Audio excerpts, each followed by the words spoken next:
Get going. Thank you very much for joining us this morning to our City Council budget development meeting. We'll go ahead and get started. Connie, could you please call the roll? Gray. Here. Cheatham. Here. Lurick. Here. Mansfield. Here. Ortega. Stevens. They're both there. Black. Here. Thank you. We'll move to agenda item number 2 is fiscal year 2023 budget presentation. Mayor Blad will present a draft budget proposal to council members for their consideration and input. Council, I've just been trying to figure out how to do that, and you've got all of this paperwork in front of you, so why don't we look at this sheet first? Which one? What's the name of it? Well, it doesn't have a name. It's that one that you've got in front of you. Right there, we can go down this. This is the revenue, this is the taxes, the revenue and stuff like that, and then we'll just go from there. If you look, let's start at the top. I've got Ann Nichols here that has done yeoman's work here. Thank you, Ann, for everything that you've done and going through this budget. She's just been pulling her hair out, but we've got it so that it's where it is right now, and so we'll go from there. So thank you for that. As we look at the top here, council, you can see council tentatively approved items. We tentatively approved on 6/8/2022, $955,686. That is 3%, the total 3% that we could take. If you look over to the right in 2023 projected, we have reduced that number down from 939 down to 939,327. Mr. Mayor, is that an adjustment of the 3% or is that 2.86? What we've got is we had two different numbers. The county had the number 955, and that's what we went with. Our L2 has 939. Okay. And the county is adamantly solid that 955 is what the dollar amount is. We are more comfortable going with a lesser amount. And if it reduces that 3%, then so be it. But we are not comfortable going with more than what we feel. And so Okay. that's why we've done that. So we've reduced that number down to do that. Shouldn't the state tax commission be able to tell you exactly what that number is? That's why I'm using the L2 number. That comes Okay. from the State Tax Commission. Okay, and so that was after they approved it or when we sent it in? That is on the worksheets for this current year. Okay, So that's what Okay. I'm using as the number. So that's what we've done there. Then if you go down, new construction as of 6/8/2022 was 136,684. On 6/10, some additional new construction. If you remember, 5 years ago, the county gave a tax abatement. tax abatement, the tax reimbursement to a number of businesses. That one of them has come back on, maybe two of them have come back on the rolls as new construction, and so that is 176,216, and then the annex is 992. Those numbers are a little bit fluid because they're not, we'll know more when the county actually gets through all of the processes that the county has to have. But those numbers came from the county and they're fairly confident, but just know that could move one way or another. And then we also approved the 1% foregone for O&M. That number has stayed the same. No, it hasn't. Mm-hmm. It has dropped from three. No, sir, it stayed the same. No, it has. What am I looking at? See, the foregone balance is $3 million. Okay.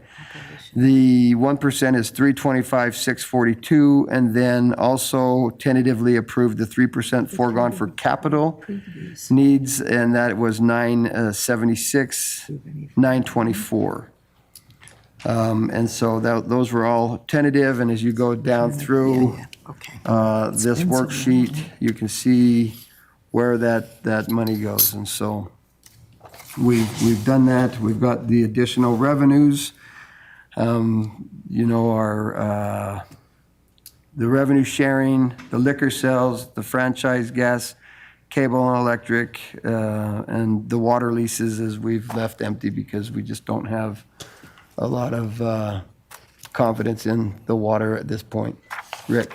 Mr. Mayor, looking at the reserve funds that the city has and the excess reserve funds, I would move that we not ask for the 3% foregone for capital. Instead, use those excess reserves if there are, in fact, capital needs that need to be met. So I have a motion on the floor right now to remove the 3% foregone for capital and use excess reserves if we decide to do any of the capital projects. Second.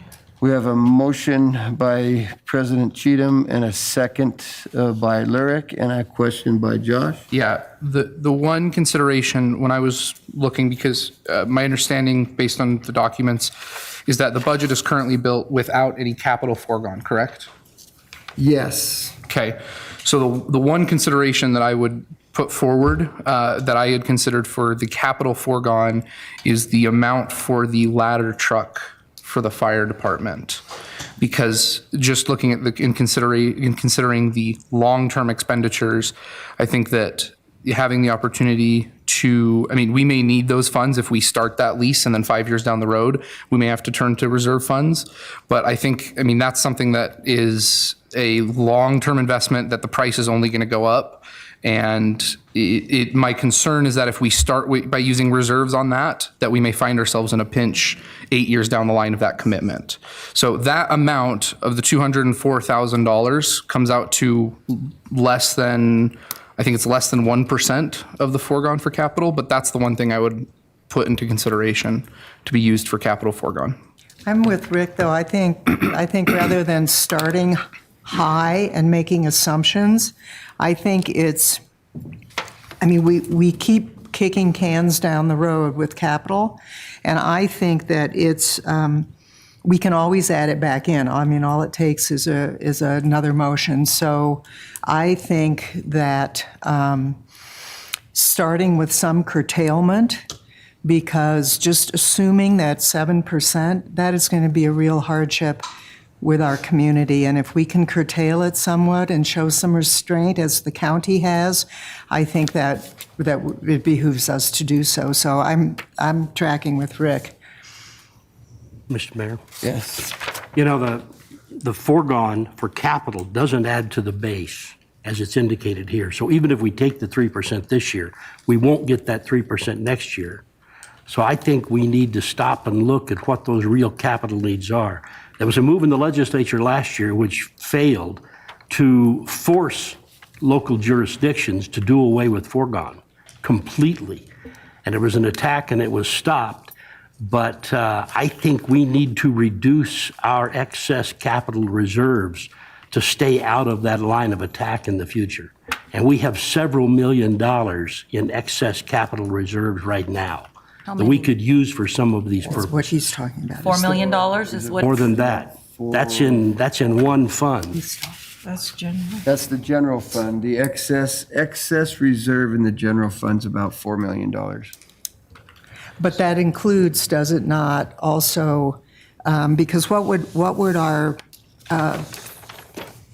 25%, which is basically keeping the lights on for, The 25% is the reserve that we have, and that's a $9 million. The 4 million's over that. The 4 million is over and Okay. above. So our All right. reserve policy is $9.5-ish million, and then Okay. there's about $4 million over and above that. So we've got about $13 million in that, okay, in the general in the fund? general fund reserve account. And so Well, there is no general fund reserve account, as I understand it, so we keep using different language. There is no line item in the general fund that says reserve account. okay. All right. So We've got Mr. Mayor. we've got the money there, and it is in the well, reserve account. you know, I'm Yes. not going to just take somebody's word for the fact that it's there. I need to see the accounting. I'm sorry. My understanding was that when we build the budget, there's a cutoff line where whatever we've proposed to use in building the budget, we can decrease in the future, but we can't go up after a certain point. When is that point? That's correct. When we publish. When is that? We'll publish on the 15th, I believe, maybe the 20th, 22nd. Of July? Of July. And so we will have another budget meeting. There will be an opportunity, well, it depends on how this meeting goes today. We have planned to have a budget meeting next week as part of, at the end of the study session. Okay. We also have planned for a final, this is what it looks like, on the 19th? We'll have a public hearing for the, No, before it publishes. we will have on the 21st. I mean, the 21st if he's- 2 weeks from today. So 2 weeks from today, we could have, depending on today's meeting, I mean, if the council wraps it up, then we would just have a quick meeting on the 21st or on the 14th, that this is what it looks like, and how do you want to proceed? This is what we're going to publish. But then, And then it can go down from there after the public hearing in August. okay. So if we sit down today, if we approved Rick's motion and then come back and say, you know what, we do need just a little bit from the capital foregone, that's a possibility. Yes. Okay. So that's until then. Up until the 22nd. Up until, Okay, yeah. that's fine now. Yeah. Any other comments?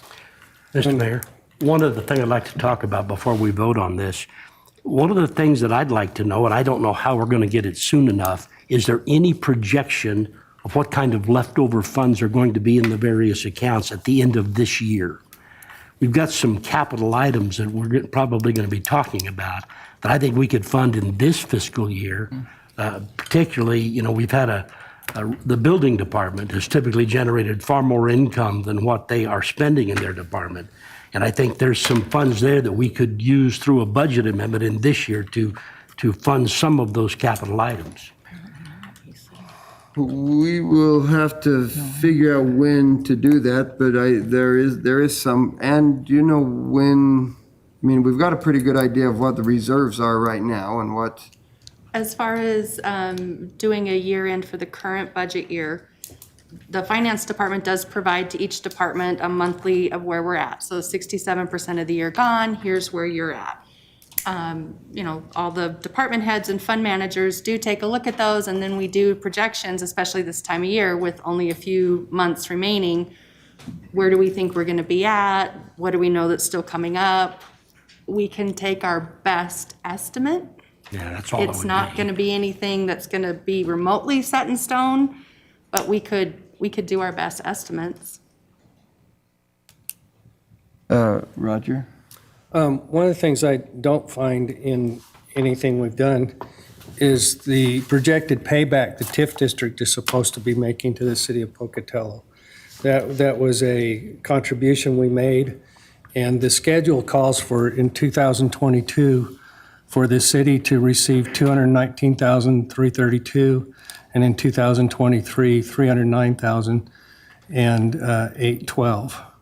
And you know, we need to know how we're performing there, because that's a loan we made and it's supposed to be performing. And for us to do our fiduciary duty, I believe it's incumbent on this council, since the TIF district was approved based on this projection, that it's right here. This is the whole TIF district proposal. What TIF district are you talking The about? TIF district, Northgate. The other ones are performing, but we haven't heard a squat out of what we should be getting So out what of you're that. talking about is projections, not actuals. Well, we should be getting actuals by now. That the PDA should be knowing what their actuals are. But I'm saying that it was projected, and this was a second run-through, a very conservative estimate as to what it would take, and we've heard that building has gone wild. But, so we need to be having a projection of what the return will be on that TIF district. And the PDA ought to have those numbers handy. Because that's going to impact this budget, not projected for, Well, you're talking about a projection from a TIF district that the city has never received money from a TIF district unless you close that TIF district. You're Brian? talking about a projection. It says repay city contribution, and it's got a schedule across the years. So repaying for the city's part Investment. of that investment if, $3 to $5 million we have. that is invested. if the TIF district performed. There again, it is a projection and Well, but it was That- that projection that the TIF district was approved on, and we ought to be getting a report from the PDA as to the performance of the Northgate TIF district. I could be happy to get a hold of their chairman and the executive And, director. you know, let and them there's know. several others, because if it's not performing, we need to know that as well. I'll let them know, absolutely. we That can, they'd like to- we can do that. You had a report from the PDA just a few months back. And so they did report, but at a study session on things, but we can reach out again for but they that. didn't bring us any, they didn't reference anything that Roger's talking about. So, PDA, just like the city, has not had a treasurer because the city treasurer has been the treasurer for the PDA in the past. That's why there's been no accounting. Frankly, the PDA doesn't know exactly where funds are at this point. right, I'm aware We're of that projected from their next meetings. week to hire a treasurer and hopefully within the next few months be able to find out exactly where everything But we is. should be able to go to the county, because the county would be the one that pays the taxes. But the county doesn't have any idea of what To the the PDA's PDA. expenses have been or where those monies have gone. There's different categories in there, and the PDA is limited to what they're supposed to be taking out. Well, And let's- and the city is supposed to be getting a reimbursement for what it invested, and I haven't seen anything. Let's That still shows up as revenue. That's a revenue. It That's would just show like up as interest on a revenue, But I loan. want to remind you, a projection is a projection. We But it will was- reach out to the PDA, we will see if there's anything there. If that happens, then in a future meeting, we will make those adjustments.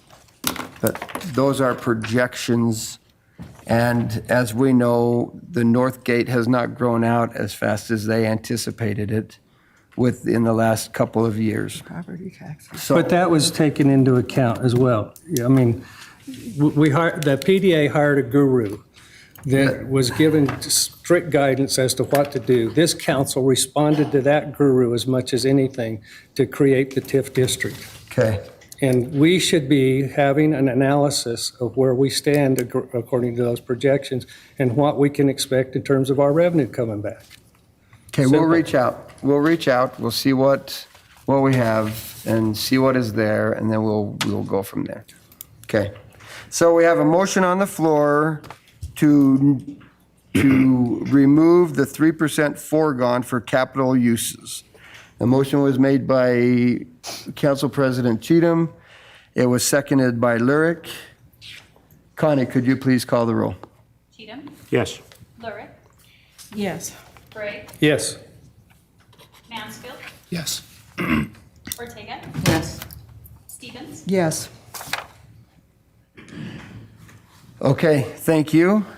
Then, anything else we want to go through on this as we start? Any other questions that we have? We just eliminated 900, well, $976,000 is what we eliminated. so where are we now with That money, $976,000 was going into Fund 78 for the capital needs. So it did not, that will not affect where the budget is here. It's the very last fund listed, capital fund. You'll see Okay. the 976, 924, council. Show up there. Because we're not eliminating it. We've eliminated the 976. was eliminated it as a revenue. As a Well, we're revenue. eliminating, but I mean, we're gonna That was- use other money. That was set aside for the capital needs. Correct. So it doesn't have any impact on the rest of the budget. It Right. was separated into a fund on its own for transparency, for tracking And purposes. we're not eliminating spending. But it was factored into the 2,202,000 374, yes. Yes, but it doesn't have any impact on the general fund or street department or airport. It was just put aside in Right.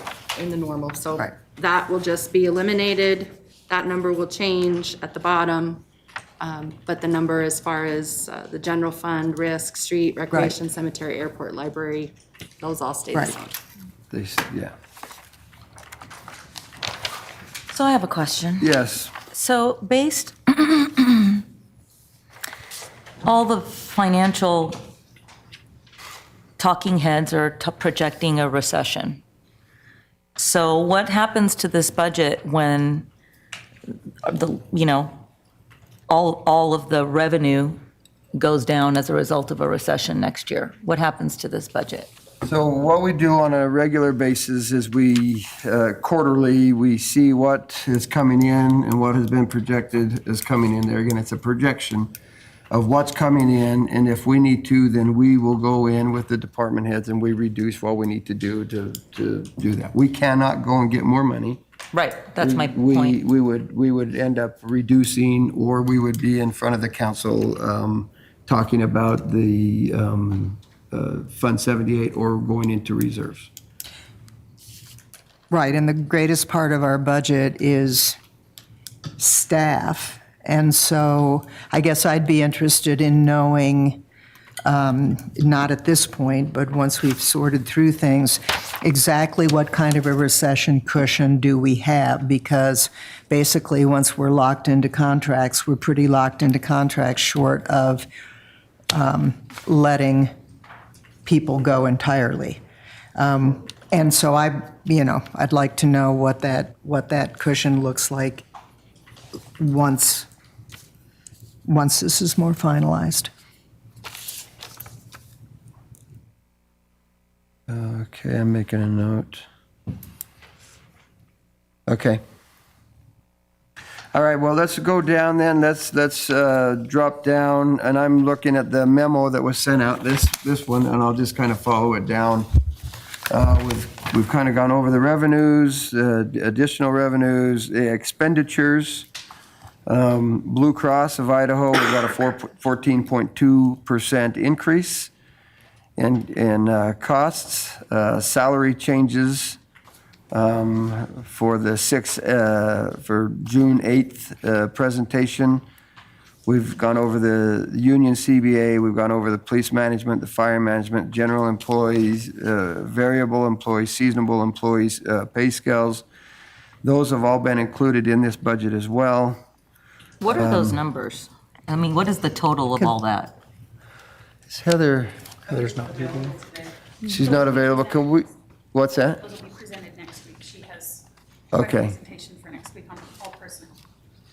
I'm sorry, say that She will again? have those numbers presented next week. Heather's gone today. Right, because the numbers she gave us at the presentation, she said were not Right. firm, She wanted to make sure they were firmed up. I think they're Right. fairly close, and so. because okay.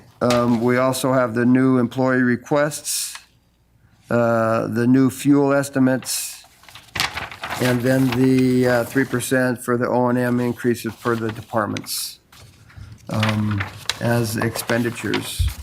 So I would like for, under the salary bullet, for each one of those clear bullets, I'd like the number.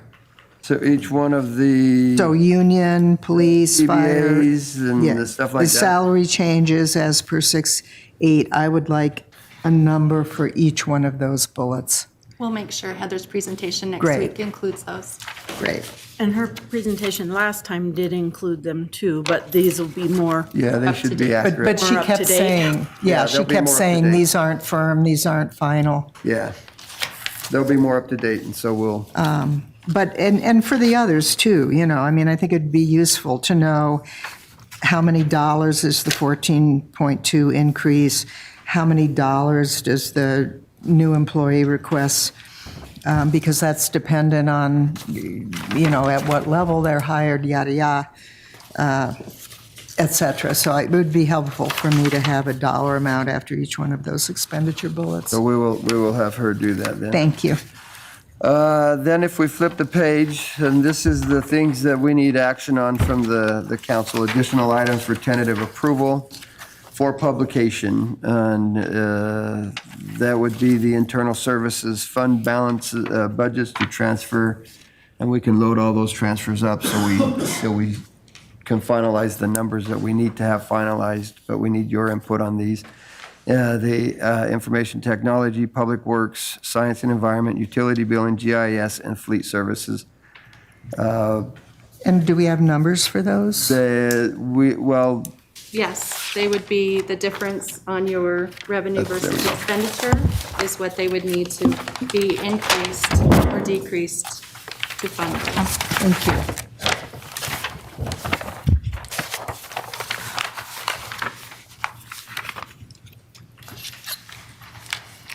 So I'm looking for, okay, information technology.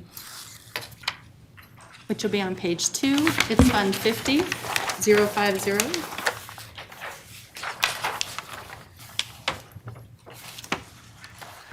the needs $118,880 needs to be transferred or added for the updates.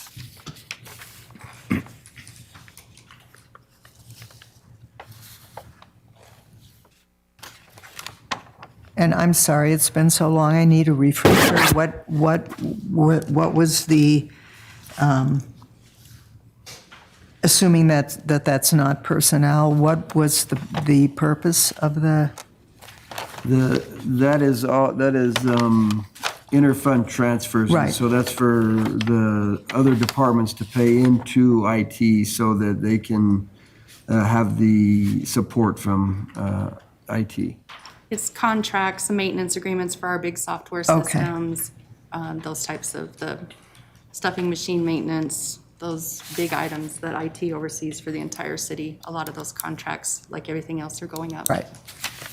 So under balance, when it's in red, it's a reduction to the proposed, what is it a reduction to? On the revenue versus expenditures, if you look at the revenue and then you do the expenditures, that's how far out of balance they are. So you can see on Fund 50 for the information technology, at this point, he's projecting 1.4 in revenue, but 1.5 in expenditures. Right. Which means he Got it. needs 118,000. And so that was my question. So the proposed expenditures are increasing what, it's been so long that I don't remember what they were proposing to increase. A lot of it is the contract maintenance agreements. That Okay. For the large software that we have, we get charge maintenance agreements. Those are right. increasing like fuel and bread and Yep. milk and eggs. Mr. Okay, Mayor. thanks. So if I'm understanding this properly, that interfund transfer, for example, has been budgeted in by the departments who will pay those funds. Not yet. Not yet. That's what that's the That's- purpose of what we're asking. that's what we're doing now. Is, yes. Got it. I have not built those transfers into the budget system yet. So anything here in the red has not been built into the balanced budget. That is correct. And a lot of them have the notations of how to get to that balance. Okay. So for one that says needs account reserves per rate study approved to balance, those are ones that have already been budgeted in the rate study. They have them in the reserves. We just need to do the formal process of taking that money to spend it. That's correct. Got it. Yeah. Which ones are going to have impact to the budget? Interfund transfers? The interfund transfers will, because there are some costs that will go to the tax funds, because of course IT takes care of everybody's computers. And then fleet services will, because the departments that have vehicles, fleet charges, and so there are some general fund departments that will have some impact. So that negative 128, 538 you see for the general fund will increase depending on the proportion that's charged to those departments. So what does it mean under additional items for tentative approval? Public Works Director? That's the Public Works Director budget for Jeff Mansfield and Jennifer Flynn. It means that if you'll look again on the second sheet, Fund 054, Public Works Director, is 28,421. That department is funded by wastewater, sewer, the enterprise funds, and so we just need to make the transfers. So that that's an that will enterprise. Okay, balance. That's correct. okay. Well, not entirely. Mr. Mayor? Yes. Fund 035, the ambulance fund, is funded through Bannock County. Yes. So when will we know if they are going to have those kinds of funds available? Chief? They seem pretty happy with our presentation of what we presented today. With these amounts? And we always operate that fund within that authorized, I should have brought my sheet of, fund cheat sheet. so there would be no course, subsidization could have by been the provided, city too. if they chose to give us less. So how does that work? Because the county, I probably need you up here. Yeah, I'm going to ask the obvious question, right? Sorry, Chief, you got a tiny spot. So my question is, how does that work? Because if we approve a CB, a collective bargaining agreement, we're committed as a city to fulfill that agreement. If the county underfunds us, don't we have to make up the gap? There is a provision in the contract. It says that if they fail to contract with the county, that we would open to negotiate that impact. I don't anticipate being underfunded on the ambulance side, but we do have some language that would affect that if it were a failure to actually contract for the ambulance service. No. We're not left holding the bag for all of the liability there, so we would be able to negotiate that impact. Because it seems to me like we enter into an agreement, we're locked into it before they are. Even if the language is there, we're still committed. It's like the old adage of the difference between ham and egg for breakfast. The chicken was involved and the pig was committed. And we're committed, and the county's somewhat involved downstream from our commitment. And even with the language, I don't, how would we be held harmless, Jared?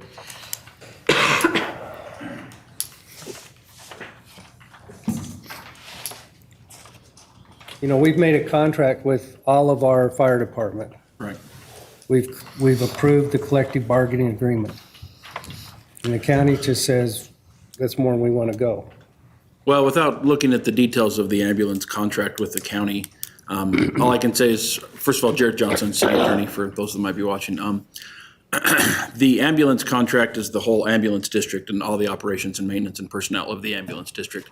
The CBA is just the personnel portion of the ambulance district. And so if there were a discrepancy or an imbalance, then it would affect operations, but it could not, like you said, affect personnel because we're contractually bound to those rates. So hopefully that won't become an issue. We could look at the ambulance district contract and make sure that there's provisions that allow us to continue to maintain and operate as well as pay employees. But again, one is only personnel and one is the whole district Yeah, itself. but So I think we're okay. Most everything is, personnel's the highest part of everything. Certainly. Yeah. And, you know, and they would be paying a factor, but they might not pay the 100%, say they paid 85%. Yeah, then we would have to have some pretty serious conversations about what the performance of that ambulance district looks like because they're not funding the full operations.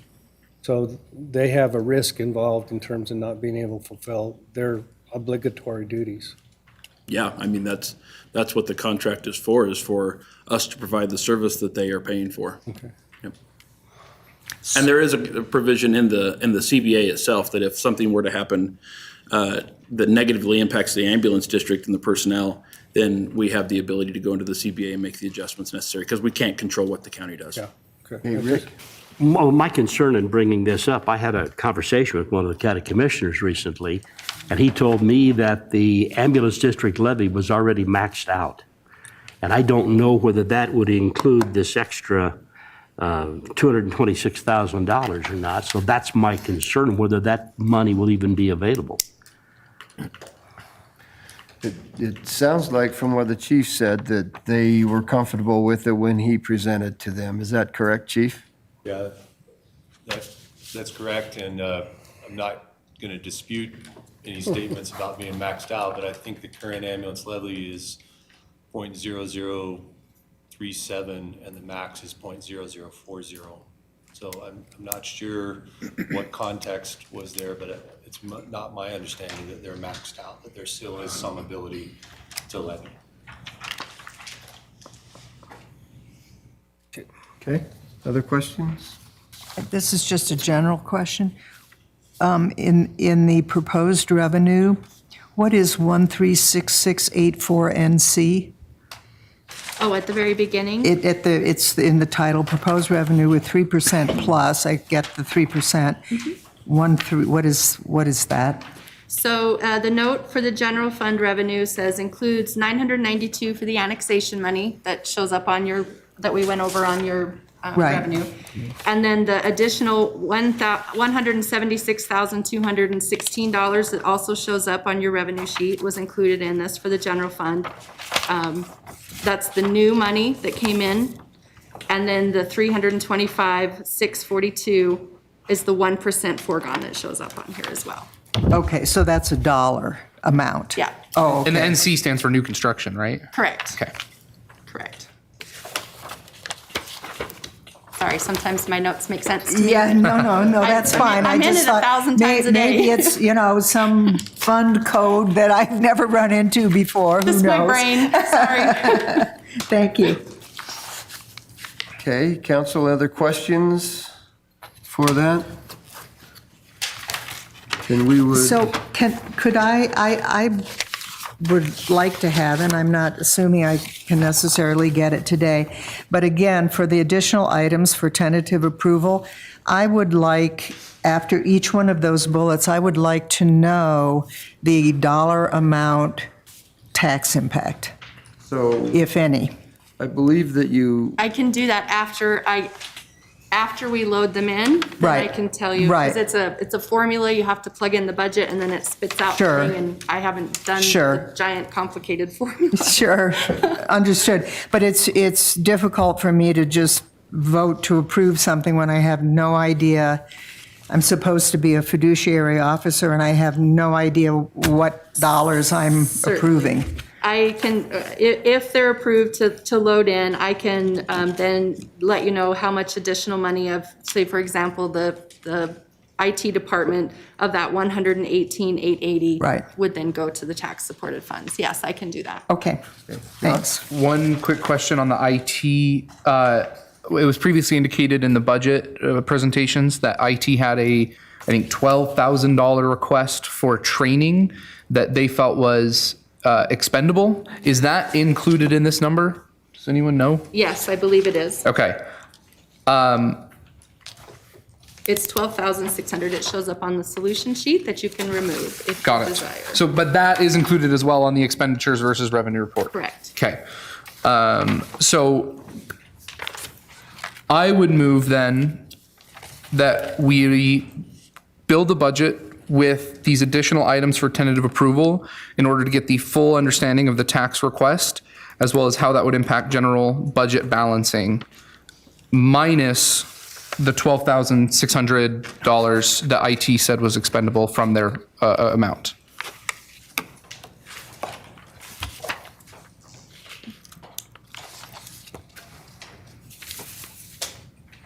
that's a tentative, your motion is for a tentative approval of the information technology to fleet service?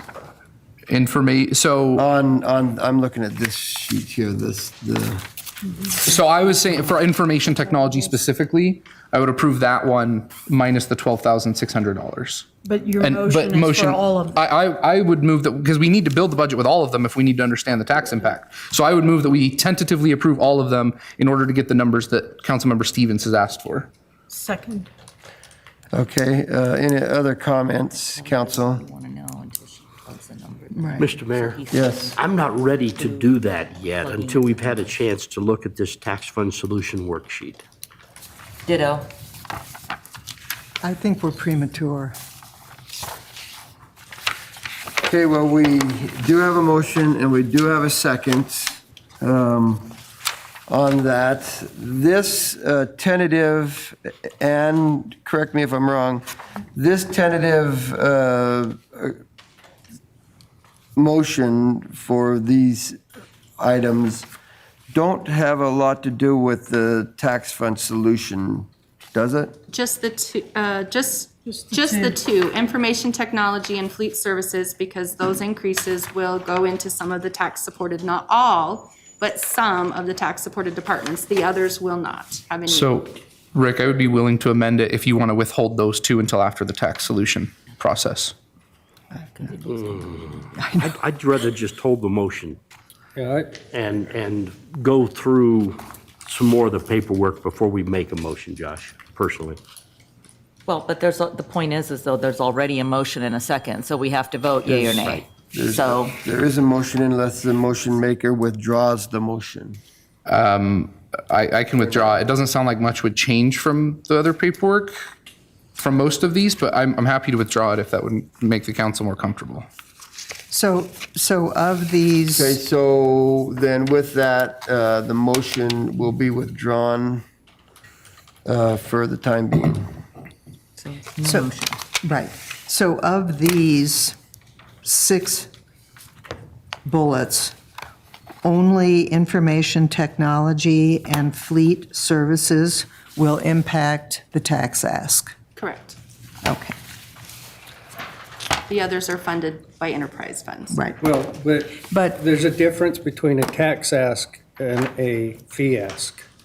And the fee structure is built on the rate study, and every time we add something to the fee Correct. structure, we're increasing the fees to our constituents. Correct, so. So there's a so separation, but Information technology and fleet services will impact the tax ask. The others are enterprise funds, which are driven off of rate, correct?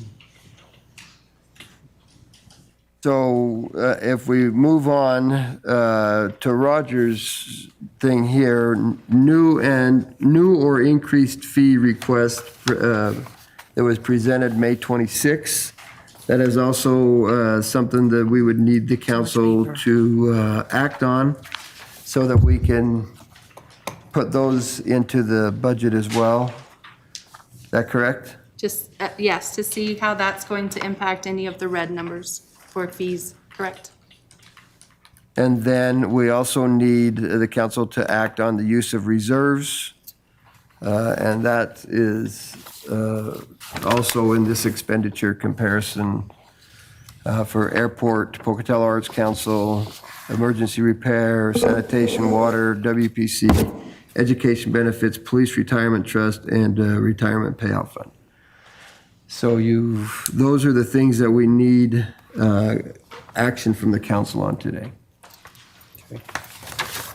So should we go to this tax fund solution? Is that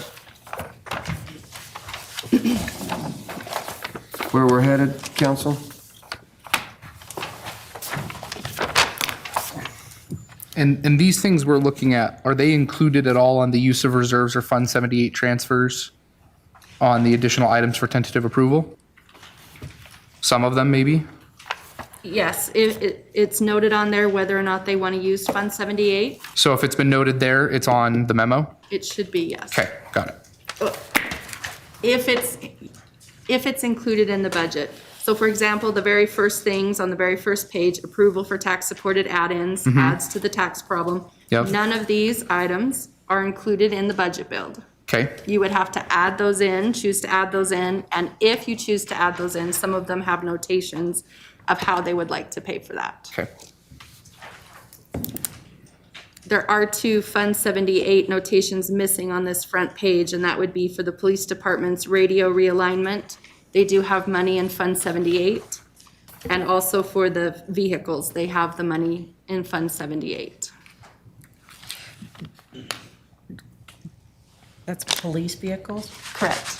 Does the airport request have anything to do with the fund transferring around the subsidy for No. No, so No. it's not going to hold that up in any way, shape, or form? Okay. They just need to, they are asking to zero out their Fund 78, the 60,289 that they have in Fund 78, so that will be zeroed out. And it would go where? They're planning to use it for their HVAC system and for some hangar painting and maintenance. Okay.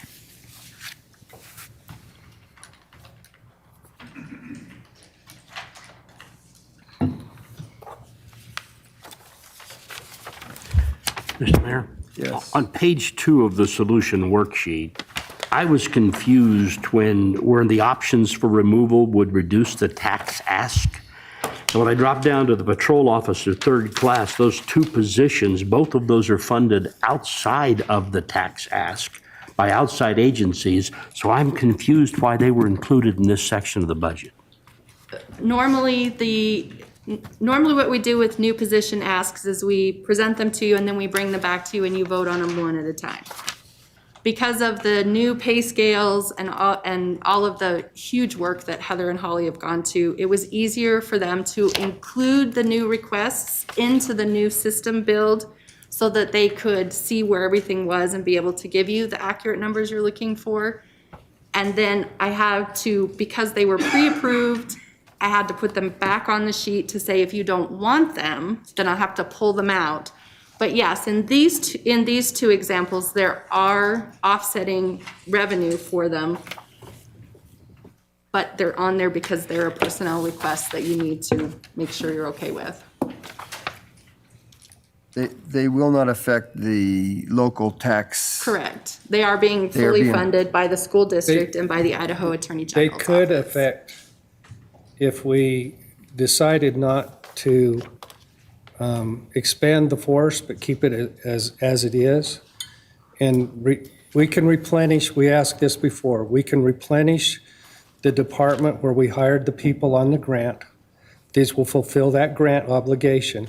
So we don't need to expand the force more. We get funding for 2 current positions we have without expanding, and actually it knocks us down. That's how. Chief Shire, Pocatello Police.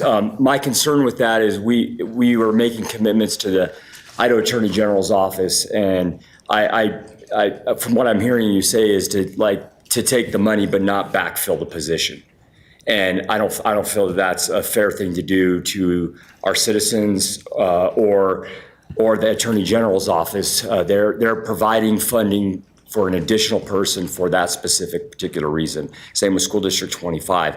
And we'll actually get more from School District 25 than what's in the budget. So we're actually going to end up in the black on that. So I don't feel that it's like robbing Peter to pay Paul. We're taking a patrol officer off the street to put one in the school and not backfilling. Maybe we have expanded faster than we should have, because Pocatello was looking like it was growing much faster than it was. Well, according to the numbers right now, we're at about 1.6 officers per 1,000 people. The national average is around 2 to 2.1.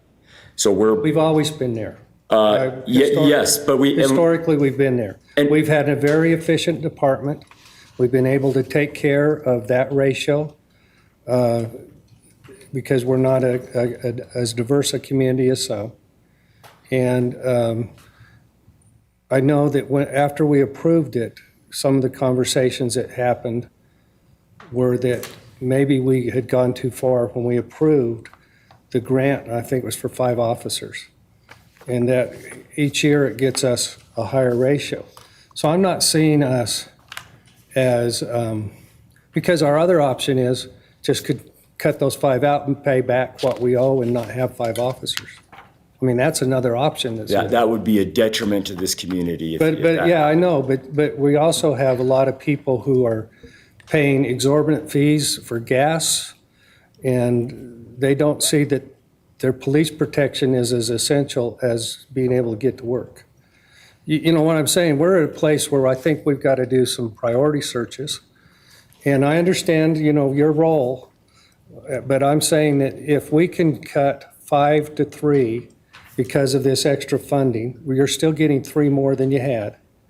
we're taking steps back, though. We're going back to 2014 numbers. Then our city has No, continued we to grow. approved that grant just a few years ago, but it's not 2000. But we haven't. We were stagnant for several years with no growth. And then when we got these 5 officers in our if we get these 2 officers, we are right on track on our 5-year plan that we submitted several years ago to the council. So we have just found other ways to fund them rather than going to the taxpayer and asking them to fund those positions fully. We have found other ways, and we have listened to the council, and they said, if you want to add to the department, find other sources, and we did that. We went to the AG's office, actually approached us, and at that council meeting, the motion was made and approved by council that said, come and ask for that position during the budget process, and that is exactly what we are doing. And I also at that meeting said that we were very capable of filling one of the 5 positions with this position and defraying the obligation we have financially. We would be in violation of the grant if we did that right now. We can't do that. Not the way it was presented at that meeting. No, they're 2 separate things. The grant that we got approved, if we took from that position to fund the ICAC position, we would be in violation of that grant right now. We would still be adding 5 officers, right? No. This guy just comes on. And this school district person was not to create a new position. It was to recoup some of the money that we were losing because we were putting police officers in the school district. And it was supposed to bring us to parity, not create another funding hole for us. But they're overfunding that position, so we're going into the black. How much? About $13,000. Okay. And I'm in constant conversations with Superintendent Howell about adding funds to that. But we've asked them for more funds. They've provided more funds over and above of what to fund an officer for that position. And I would think that with what's going on in this country right now with active shooters in the school and school violence, that if that position didn't get funded, then I would have a huge issue with that. And I think our community would have a huge issue with that. I'm not saying do away with the position. I'm just saying move the resources we have. Well, but then you're robbing Peter to pay Paul, and our staffing levels on the street would decrease to move a person over to the street. The whole idea is to have zero impact to the patrol division, which is the backbone of the department. So I have a question by Lyric and then Chris. And you mentioned a moment ago that we're talking about 2 different things here. We had the 5 officers that we committed to under the grant. Correct. And then we had the ICAP positions that are funded through the Attorney General's office, right? And these are different things. Correct. My understanding with the 5 officers that we committed. Correct. To supporting those positions, right? So then if we didn't do that, we were going to have to pay back that grant money. So if we can't use that money for something else. We have to use that money for what we said what the grant was and what we said we were going to use it for. So what are we looking at? Like if we decide we don't want to do that, what are we looking at paying back?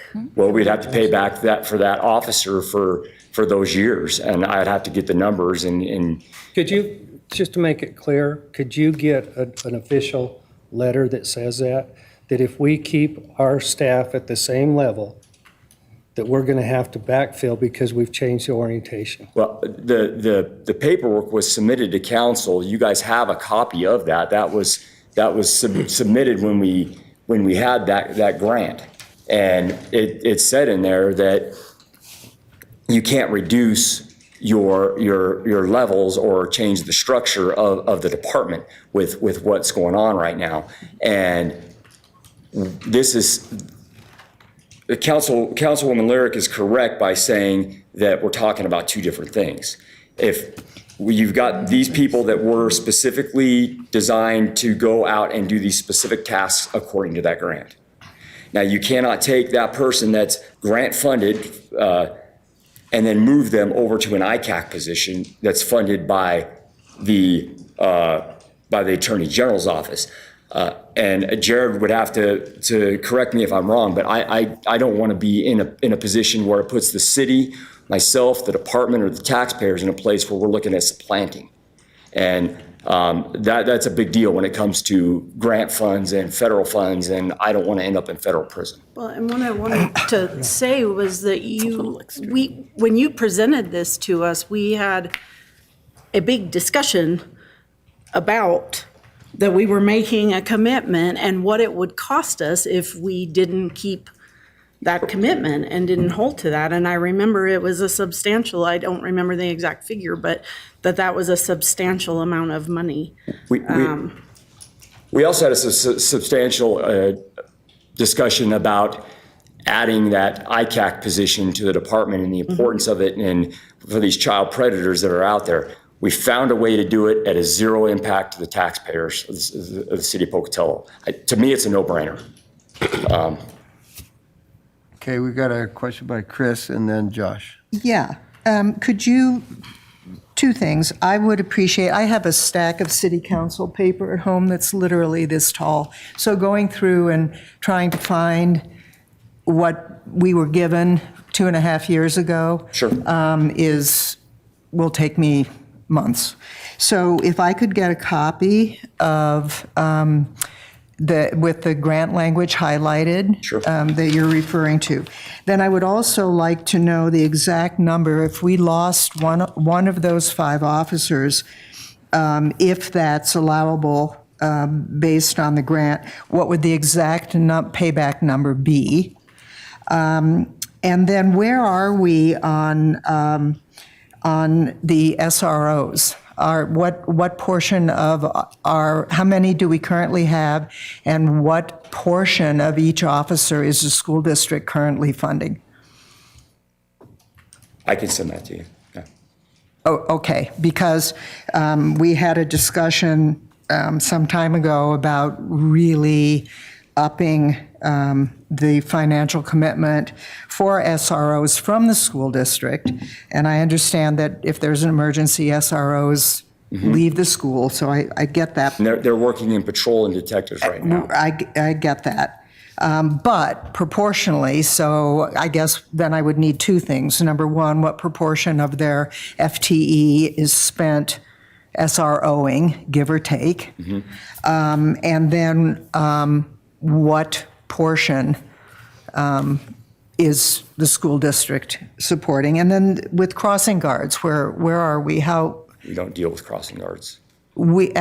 So we're no longer paying for crossing The guards? police department's never, That's street or something. It's a contract that the city has. The city has to have the contract. Right. But that is funded by the school district. Okay, so where are we with, even though that's not police, where are we with, because that money is coming from somewhere? The school district.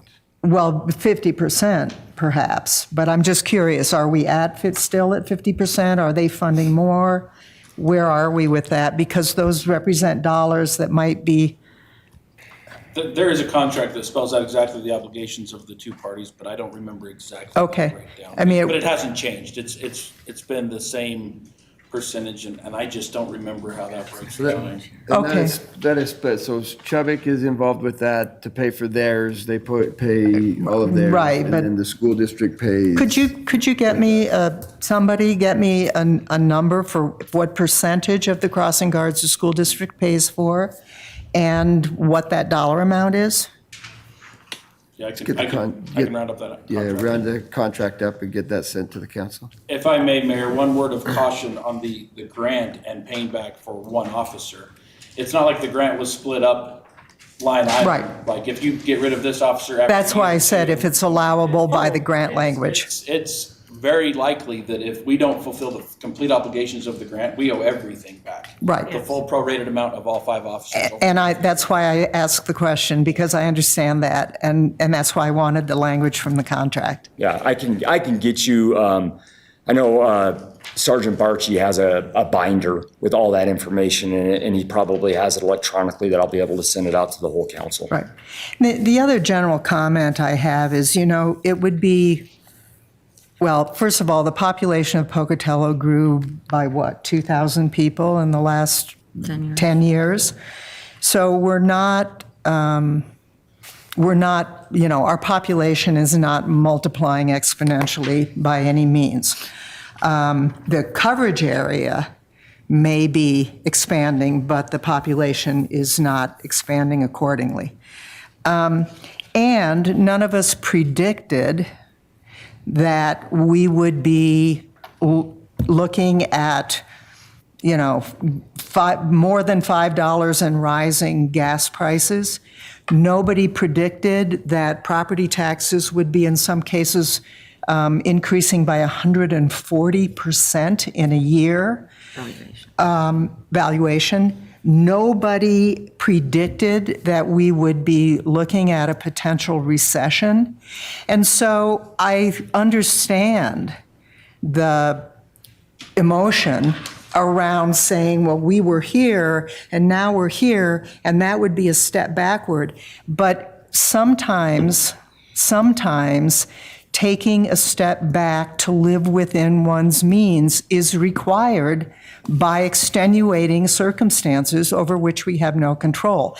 And I believe that we are in a bit of that position, and so it's not personal in any way, but we need to be responsible because our citizens are taking many steps backwards based on their income. And their disposable. And those are the citizens that we deal with on the regular. We're taking them to the crisis center, and that. No, I think so. that's. Can I finish, please? Yeah.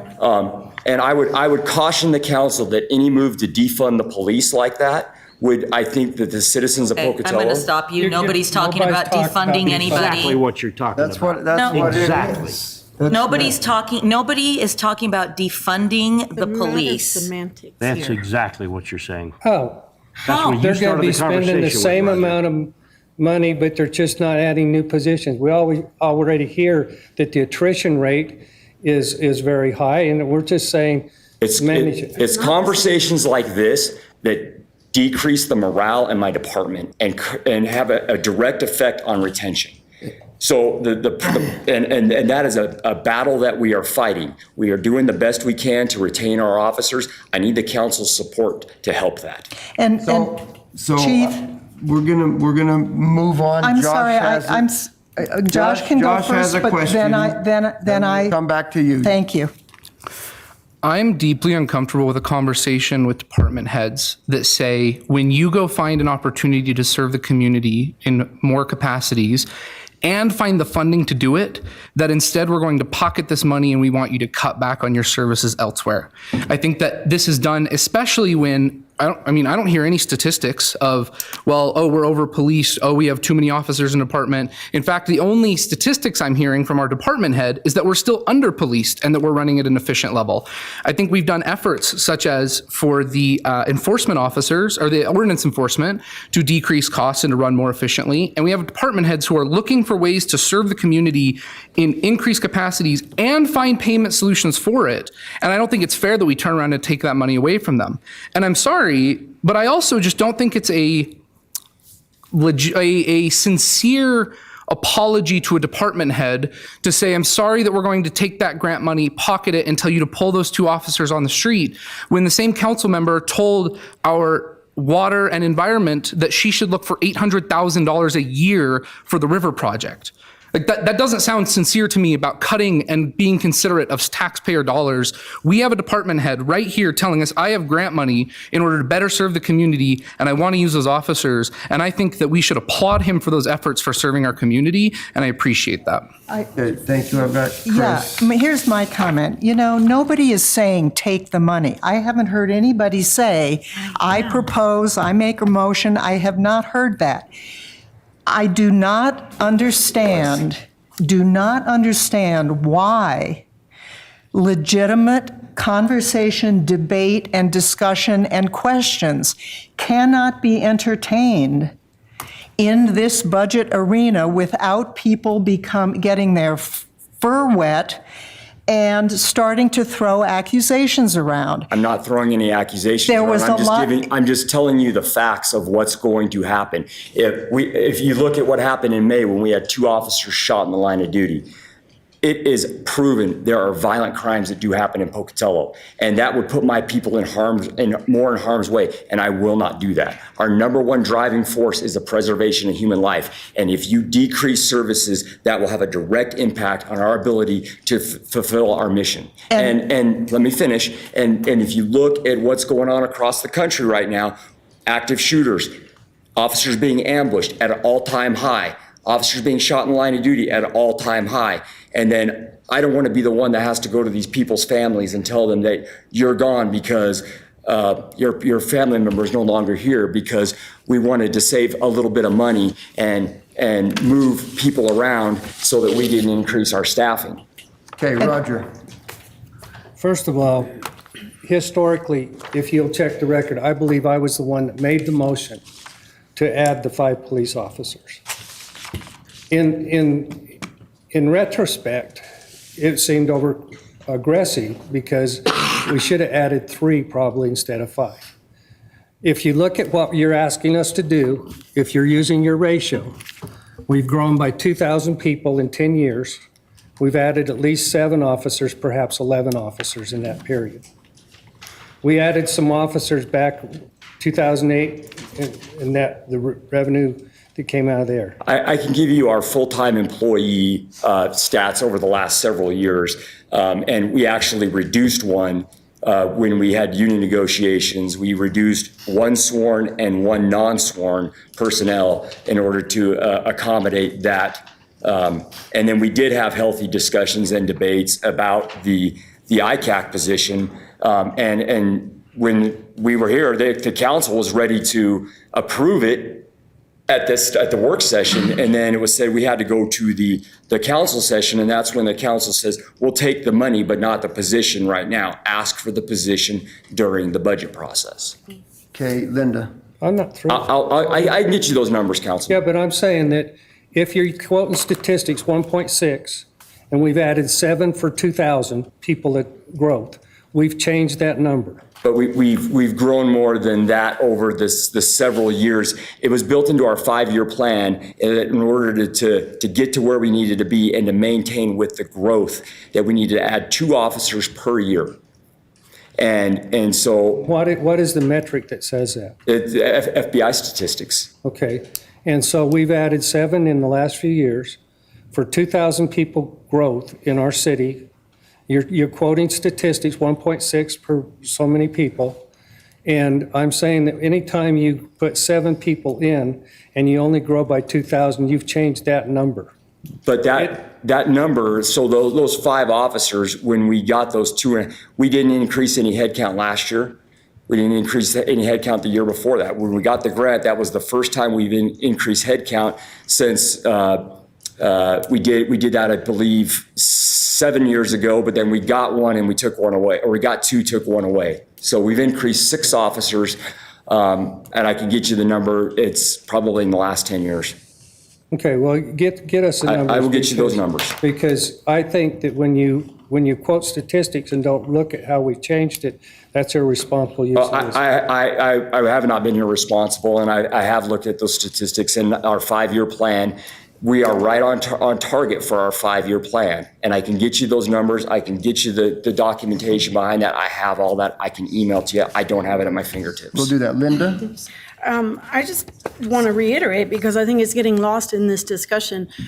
Again, we're talking 2 separate things. But when Correct. you talk about the grant and the 5 officers that we committed to when we accepted that grant, we cannot take that money and use it for something else, or use it. If we violate the terms of the grant, the money goes back and we lose it. Yes. So it's not even a question of we're going to take that, but we're going to use it in a different way. We cannot do that. And I think when you look at how we've used those officers, the folks up in the Sonoma area would applaud us for our efforts up there, because that was a huge problem area that bled over to other areas in the community where we had several narcotics problems, violent crimes, and juvenile problems and juvenile issues, and that those 5 officers specifically were used to handle that problem. If we didn't have that, it would have just been a patrol officer here or a detective there handling these separate calls. We were able to consolidate it and handle it a little more efficiently and effectively. And I just want to clarify one other thing with the ICAP money and the work session where that was presented, where the man came from the Attorney General's office and everything, or the meeting where that happened, the vote was, yes, we thank you very much for this money, but come to us during the budget session for the position. But my question is, that money also, can we take that money and use it for something else? Aren't they giving that to us for a dedicated purpose that we cannot then just say, we're going to keep that money, thank you very much, but we're going to spend it over here instead of, both the grant and the ICAP money have that restriction, don't they? Yes. There are other people who disagree with that. So- And they are in HR and in other HR departments, and they are people in financial places. Who in HR disagrees with that? I'm saying that there are HR people that disagree, that Like who? the formula, City HR people?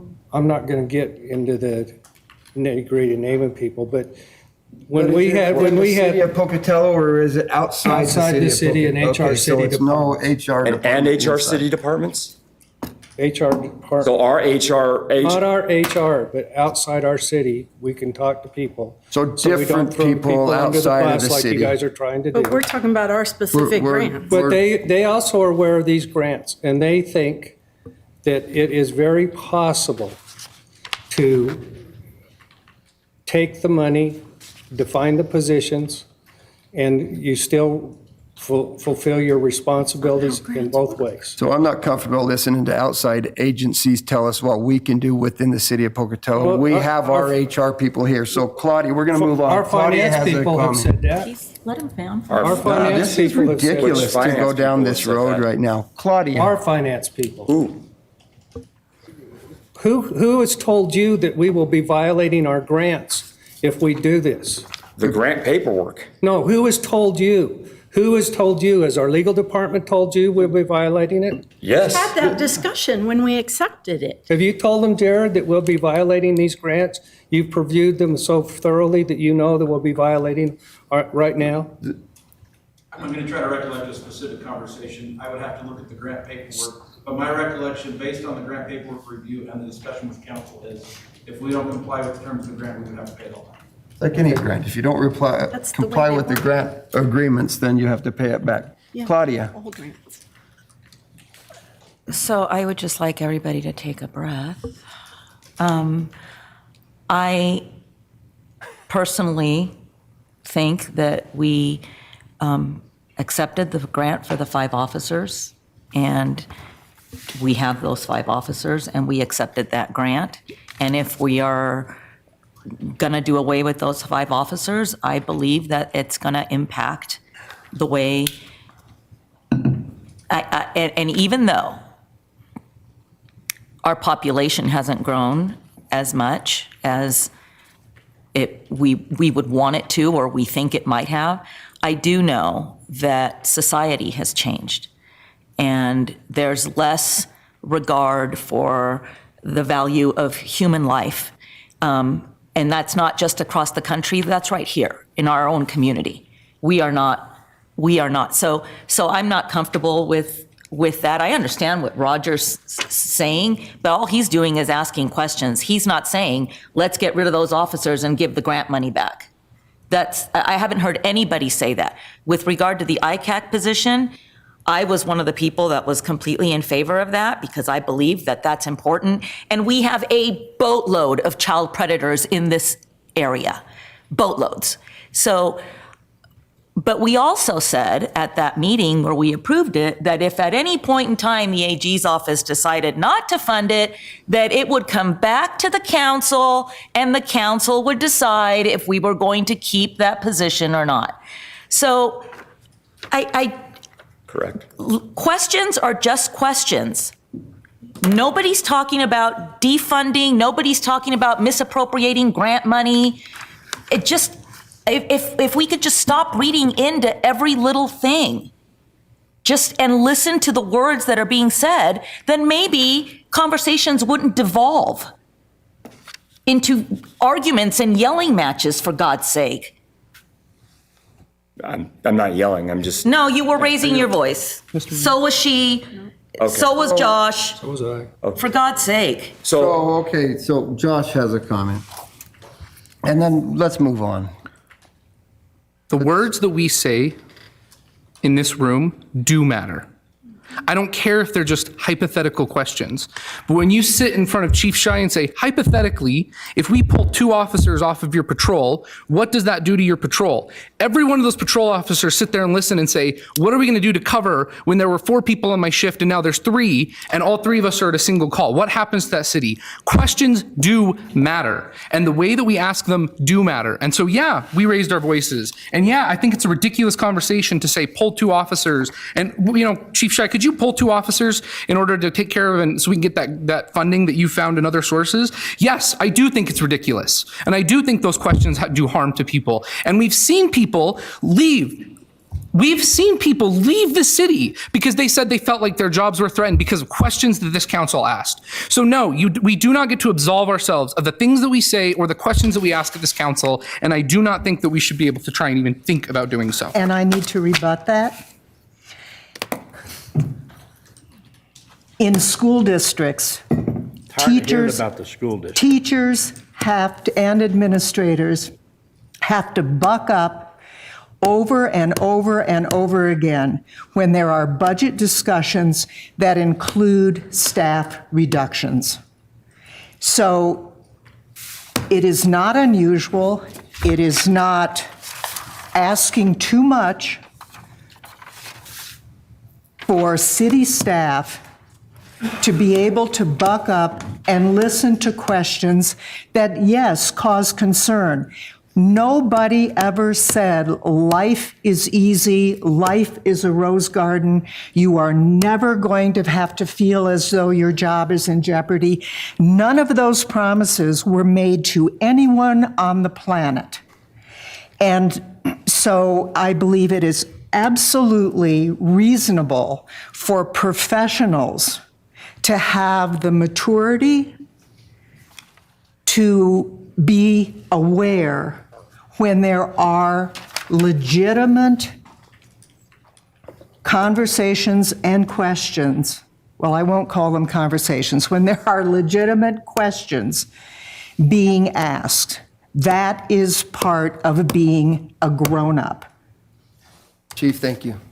Okay. You can go ahead and sit down. I think that, and I just want to just say every day of every year, senior staff bucks up and senior staff makes those decisions and senior staff does make those cuts when they are needed to. And they do have the hard decisions and the hard conversations all the time. So with that, let's move on. Council, what do you...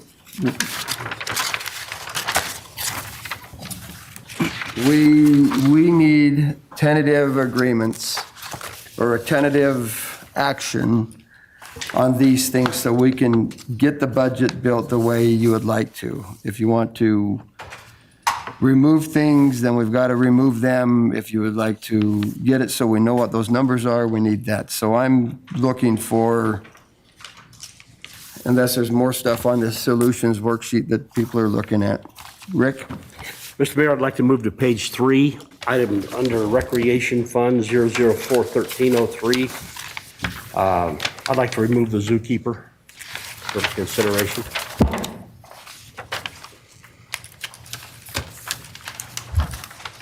Where are you? What document?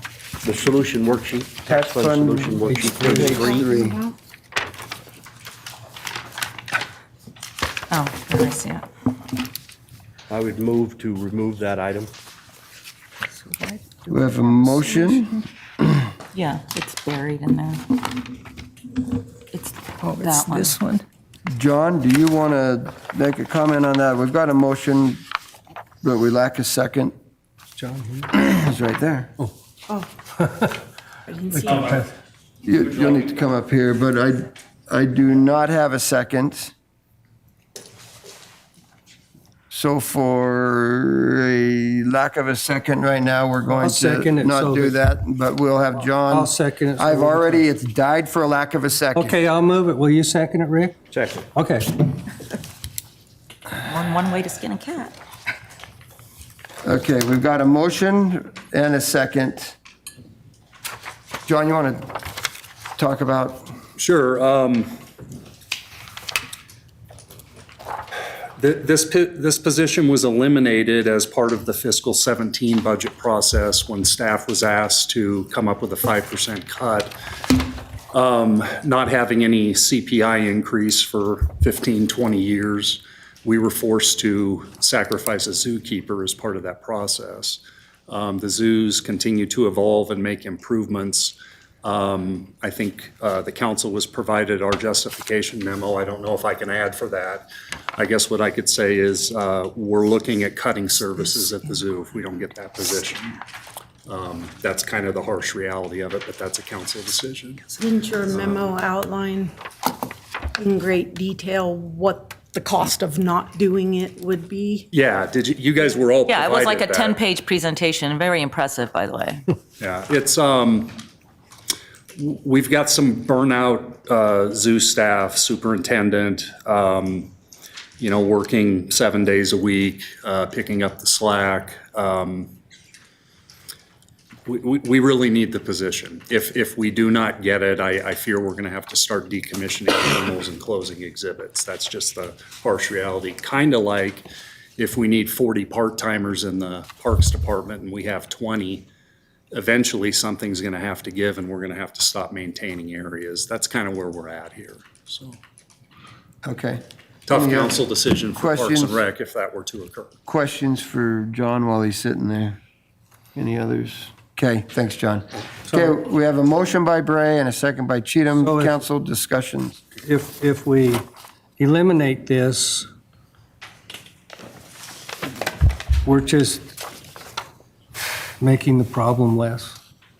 Is that what I'm? What problem? The We're making recreation fund is at a zero, it's balanced right now. Okay. If you were to eliminate that, you would give them 73,000 to build toward their reserve, Okay, so it's just go into reserve. correct? Well, I would rather keep the zookeeper and lose the utility locators ×2. Okay, so right now we have a motion. Any other discussion on that? We can talk about that Mr. Mayor. later. Yes. I simply, my reason for bringing this up is our Parks and Rec department does a great job of cost recovery. But this department is one of the lower cost recovery areas. And I think perhaps our zoo has outgrown, we've grown too fast there. And in deference to John and the great job you and Peter have done down there, I just think we need to cut back our zoo a little. And if we've created more work and we're capable of doing with the existing staff, we need to cut back the workload, not increase staffing. That is incorrect. We cannot keep up the current service levels without this position. This zoo, when myself and the superintendent started, was dated about 1970. We have renovated almost every part of that zoo with a 25-year master plan, extensive grant funding, partnerships. We're trying to take this in a new, fresh direction. Our revenues were up 3% last year. We think we're going in the right direction. I know I'm repeating myself. If this position is not funded, I think we're going to be decommissioning services, animals and exhibits and services.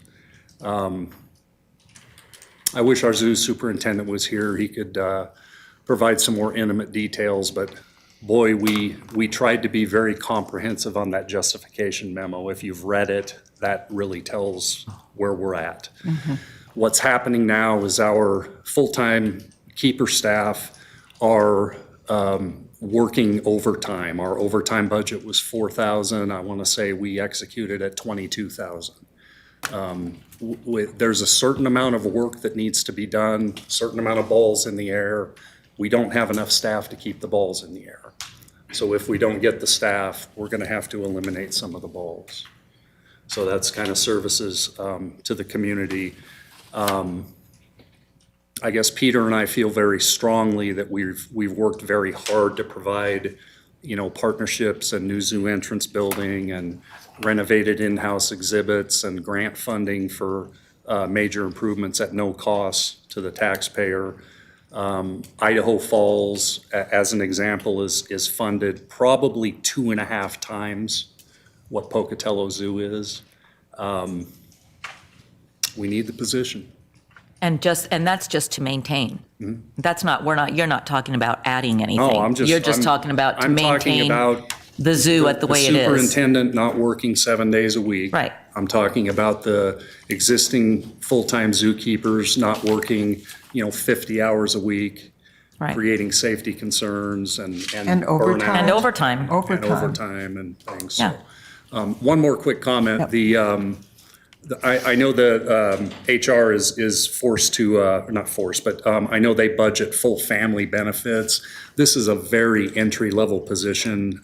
History has shown tends to be kind of younger folks in their careers that typically don't have families. I guess it's possible it can happen. I don't think we're looking at 76. I think we're looking at more like 60. So. Yeah, but we don't want to take that Yeah. gamble and. No, you and have then to, you have to budget, but short-circuit it, that's what I and so. think that's gonna. Chris? Well, we were warned last year that we were in for some rough waters, and I think we're seeing those rough waters now.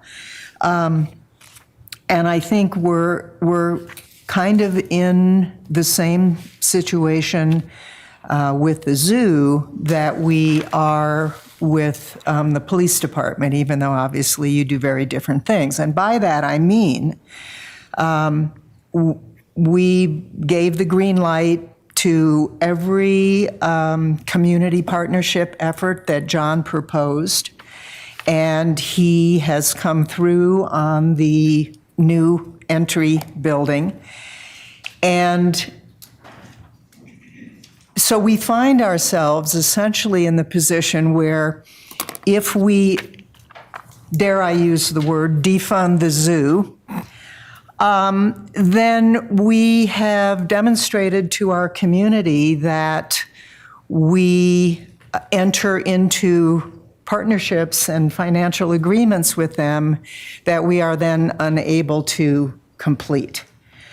I personally don't know and this is not about anything other than a philosophical statement. I am not aware that many communities of 50 to 60,000 people have zoos. We have a zoo. At some point in time, it was determined that this was a terrific thing to do. And so now we have it. And I don't believe that we can leave our Parks and Rec staff high and dry and say, and then expect them to go out and try to find money. I mean, those two things don't go together. So I believe that it would be detrimental in a lot of ways to not fund this position, even though I'm not sure we should have a zoo at all. But we have one, so. That being said, we do have a motion on the floor, motion by Bray, seconded by Cheatham. Let's vote on this motion and we'll move to the next item. Connie, could you please call the roll? Bray, No. Cheatham, Yes. Burrick, No. Mansfield, No. Ortega, No. Stevens, No. Okay. Next item.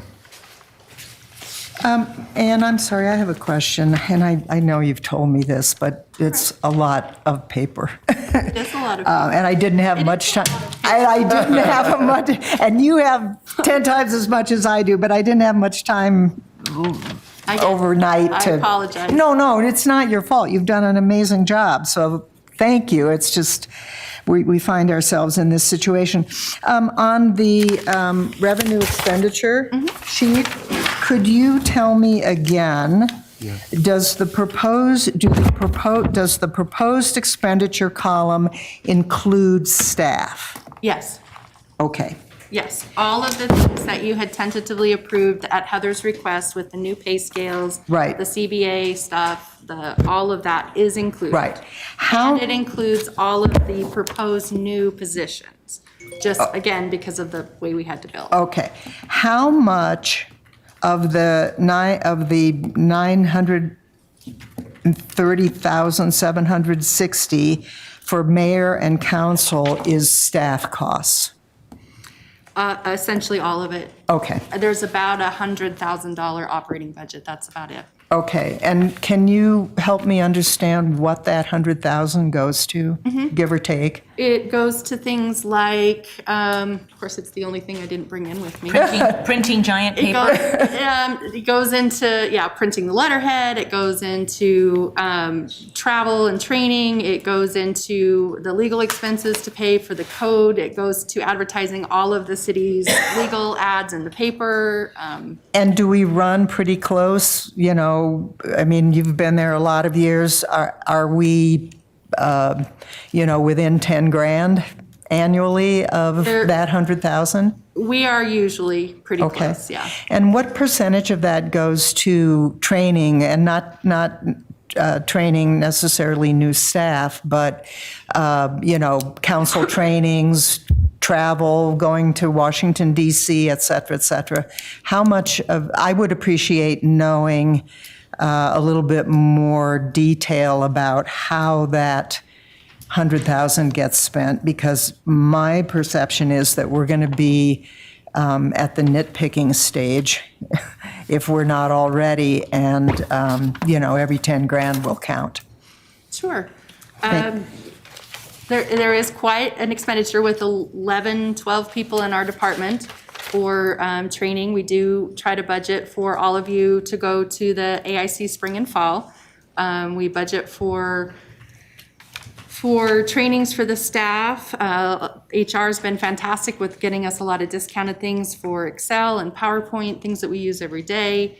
The staff has been going to, I think the mayor does a trip to DC once every year. So in theory, we could suspend for 1 year a chunk, 80,000. I mean, the lights will not go out if we don't go, or as many people don't go to AIC conferences. So you're wanting to take 80,000 out of $100,000 operating? Well, I'm saying I'm hearing, I want to take out whatever is not keeping the lights on. So AIC is not, going to conferences is not keeping the lights on. Not going to Washington, D.C. for 1 year is probably not going to be the end of the world. I'm nitpicking. I'm looking for 10,000 by 10,000 because I would rather cut those kinds of expenses and put that money toward zoo staff, because that's where I think we're going to be that tight. So anyway, whatever that number is, I don't know. But, if it's 40,000, that gets us more than halfway toward the zookeeper, for example. I can certainly meet with the mayor. We can take a look at things again.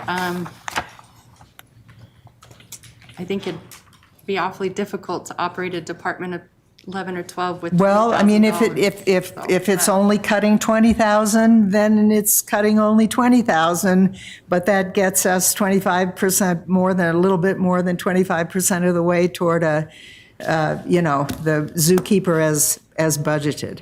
So, Always willing to take a look with the mayor, and I can definitely meet and talk about it. you know, because there, I mean, as I say, not going to AIC conferences for 1 year or to Washington DC for 1 year or buying flag pins for 1 year is not going to end the world. Okay, Linda and then Josh. I'm going to switch gears completely. I would like to make a motion for the 2 utility locator positions on page 3 of the tax solution worksheet. I think we need these positions. I think a very good argument or case has been made for the need for these positions, and that the need is only increasing. And therefore, I move that we add these positions into the budget. They are currently in the budget? Yeah, I mean, that we approve them. Okay. Yes. Apologize. Just wanted to make that clear. Okay. So we have a motion by Lyric and a second by Cheatham. Council discussion. I would just like to say that given the current state of the economy and what people are foreseeing in increases in property taxes, that we only increase staffing when it's absolutely essential. 2 new utility locators are not essential. They're not essential like a police officer is. They're not essential. And so people are hurting, and they're not going to hurt less come November when they get their new property tax bill. And so, and if we go into a recession next year, we have to be thinking big picture. We can't be thinking about right now. Well, right now, everything's pretty much great except for the price of gas. If next year the price of gas is over $6 a gallon and everything else, interest rates are 8 or 9 or 10%, we have to be making this budget with that in mind. So I don't believe, and I'm not going to be voting to add any positions that are not essential. You just voted to add a zookeeper. He just told you that that's essential. Were you listening? Either that or we have to curtail the zoo. Not curtail the zoo. Yes, he did. He said that. Curtail services. That is. Get rid of animals and exhibits. We don't have to yell. Yeah. You're the one that asked everybody to take a breath. You're right. So don't yell, please. You're There's right. no reason for that. I have a Josh and then Chris, and then I don't know if this is Josh's statement or not, but we're going to bounce back to once we Josh. finish with the utility locators, Okay. I'd like to. But for the utility locators, the requirement is coming from, I believe it's the state next year that requires, and someone who would be involved in this can confirm this for me, but requires that all sewage main lines are located by hand. And our process in doing so requires 2 locators, which means not only are we already operating at a deficiency for those purposes, but starting next year, we're going to have an essential need as required by state law for these locators. Is that correct? Good morning, Council, Mayor. Jeff Mansfield, Public Works Director and City Engineer. So we don't know for sure if that's going to be a requirement, but we're anticipating that it may be a requirement by the state that they start requiring us to locate sewer services. And if that happens, it'll be much more intensive labor-wise for our utility locators. And this position was budgeted into the rate study. Those positions are budgeted into the rate study. They're primarily, 66% paid for by the utilities, a third paid for by streets. These positions are essential. You talk about essential people. Right now, our utilities and our street department, they're running very lean. And there's work that's not getting done because they're spending time doing utility locates. You have a plumbing crew who has a certain number of people on that crew. And when they get an emergency utility locate, they have to break up that crew, and that crew is inefficient and unable to do the work they need to do because they have to send 2 people from water department to go do a utility locate. At the same time, we have 2 people coming from WPC doing the same utility locate. At the same time, we have 2 people coming from streets and traffic doing the same utility locate. How is that efficient? So, so there was talked about at the AIC conference, that's one of the things we got out of the conference, that the EPA is requiring, this is coming really truly requirements because of the Flint, Michigan situation, requiring that the The new lead and copper rule. the cities have to physically see or inspect or account for all water lines, not just water lines that's in the city's right of ways and stuff, but water lines that are on private property as well. Is that correct? That is Did I correct. We have to understand do a 100% inventory of all of our water services by January of 2024 and determine whether or not they're lead or copper or plastic. that? Okay. So. So they have to see those, and that's an EPA thing. The state still has to figure out what they're doing with it because the DEQ relationship with the EPA, is that correct? Correct. Okay. All right, Chris. And help me understand why this could not be contracted out? Well, there's multiple reasons. I mean, it sounds like it's a comprehensive study, and so I'm wondering why it couldn't be contracted As out. far as the water services, Which was part apparently of the justification for these two Chris, votes. are you talking about the inspection of the water lines be contracted out, or? Well, in any or all parts of it. I'm just wondering, many municipalities contract out all kinds of services, sure. and that saves personnel costs, which is the biggest part of any budget. We know from comparing the number of personnel, and I'm well aware, and Josh, that I'm going to be potentially making some staff person uncomfortable. From looking at numbers of employees for comparable Idaho cities that provide comparable Idaho services, we know that Pocatello has a very large number of employees by comparison. AIC, based on a personal conversation with, I can't remember which gentleman at AIC, is considered a full-service city. That was his phrase. Mm-hmm. He said, that is not, I said, is that necessary? Is it preferable? Is it the only option? And the answer to all three questions was, no, it's not necessarily preferable. It depends. No, it's not the only option. So I'm wondering why, since this is on the table, is this not at least potentially contractable, or part of it cannot be contracted out? So there are companies that do utility locating. There's some issues with having an outside company do utility locating for us. Number one, they're typically more expensive. Number two, we don't get the service and the response time that we need. And then number three, they don't understand our system the way that we do. I disagree somewhat with your information that you got saying that it's not preferable that we operate in this manner. Our system is completely different than any other system in the state of Idaho. We have a lot more water tanks. We have a lot more pressure zones. We have a unique system here in Pocatello.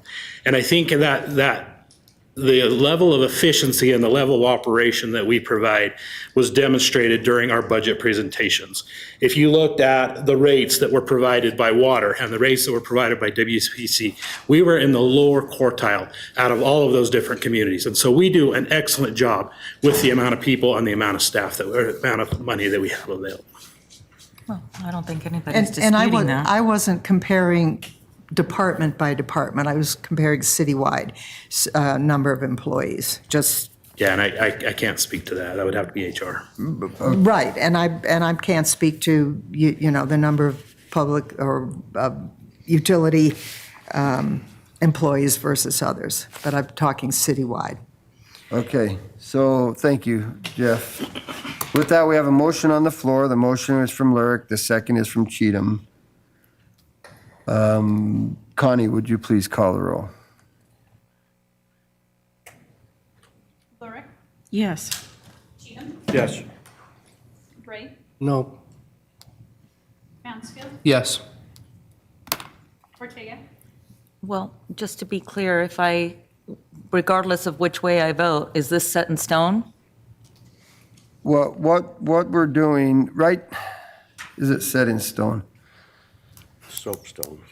Soapstones. It's No, not- I just need these numbers to be able to publish something in Okay. the newspaper. Yeah, it- Decisions can still be made until you actually adopt the budget. Every decision that we're making is not set in Okay. stone, but it's pretty solid. I would say it's fairly solid, but it's not set in stone. It can still change up to August 20, Whatever date 19, you whatever schedule to that- adopt the budget. Turn stuff again. yeah. Okay, no. I think this needs to be in next year's budget. It's not even, we don't even know what's going to be happening yet.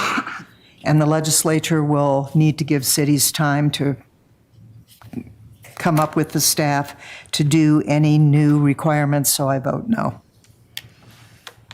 Plath, I disagree. I think they've given us a timeline, and I think that we don't have a choice. I think that this has been something that's been planned, worked into the rate study for years. We've postponed it and put it off for at least 3 years that I know of, and so I am a yes on that. How did we put it up for 3 years? They've been asking for it for 3 years. So this For a, first time we've seen- for a utility locator. They've been asking for it for 3 years. Mr. Mayor. Yes, Josh, you had something. Thanks Yes. for reminding me. Yeah, on the tax fund solution worksheet on the first page, I would like to direct attention to the 5 line items that are included in Fund 001-1000. These include requests from the police department and have been budgeted and saved for in Fund 78, including the police locker rooms, the radio realignment, and the vehicles. I would move that we approve the usage of Fund 78 reserves for police locker rooms, radio realignment, and vehicles, as well as include police tasers for ordinance officers and the LEADS online program, totaling an additional $26,000 from Fund 78 for the use of the police department. Second. Okay, we have a motion by Mansfield and a second by Lyric. Discussions, council.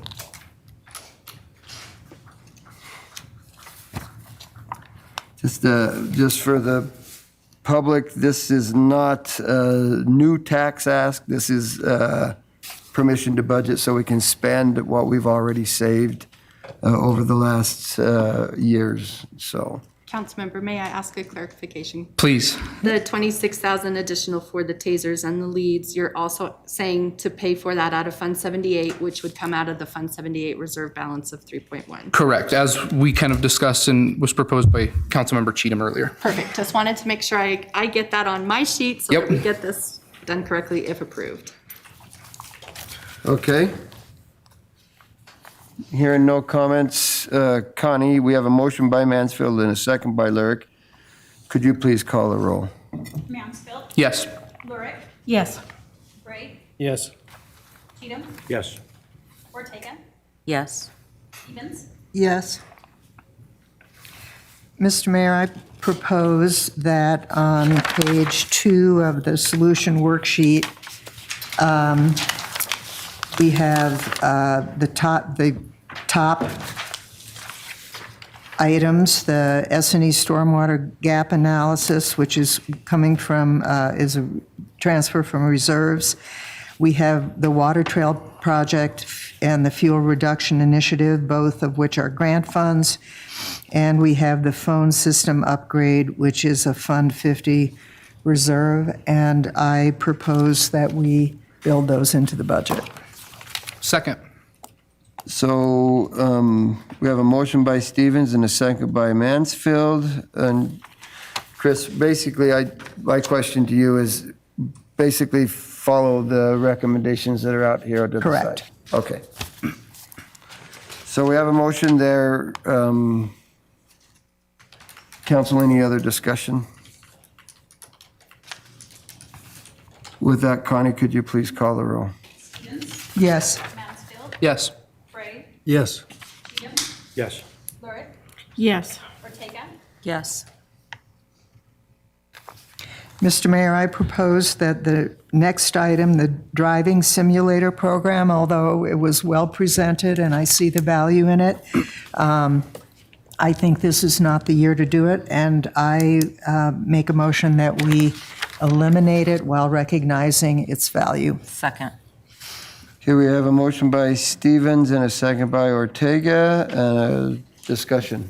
Josh? Yeah, one thing I was wondering on that I think that would qualify. I know we have a couple of other projects that we've allocated for Arpa, but I think this might be an excellent use of Arpa funds to purchase the driving simulator, given its ability to help with recruitment, staff, retention, training and decreasing training costs, as well as outsourcing it to schools and other opportunities. So I think I would be comfortable not approving that in this budget if there was some thoughts on others about maybe possibly using ARPA funds in the future for that. So, council, I might just remind you that the street department also has excess reserves.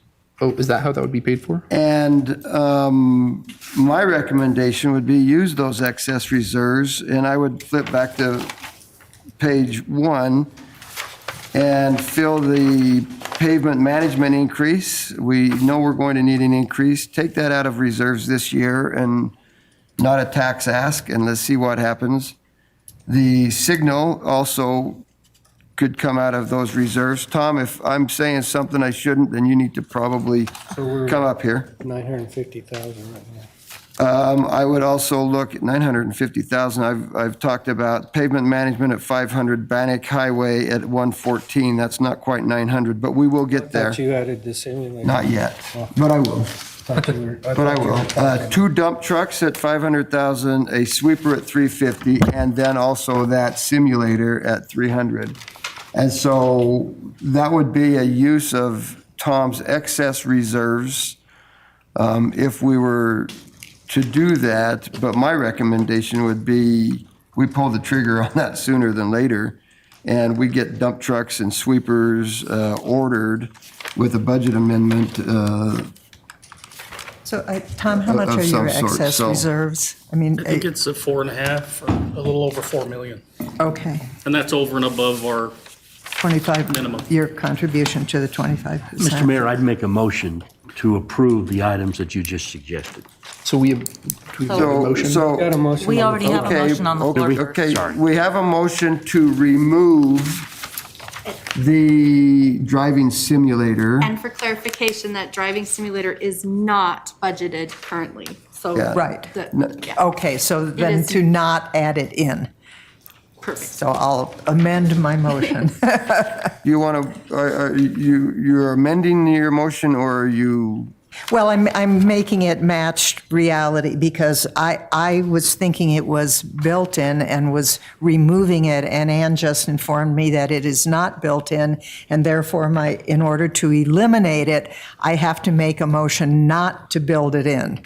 So was So the the motion is amendment. to not build it into Right. FY '23. Right, so the net Tax result is the ask. same.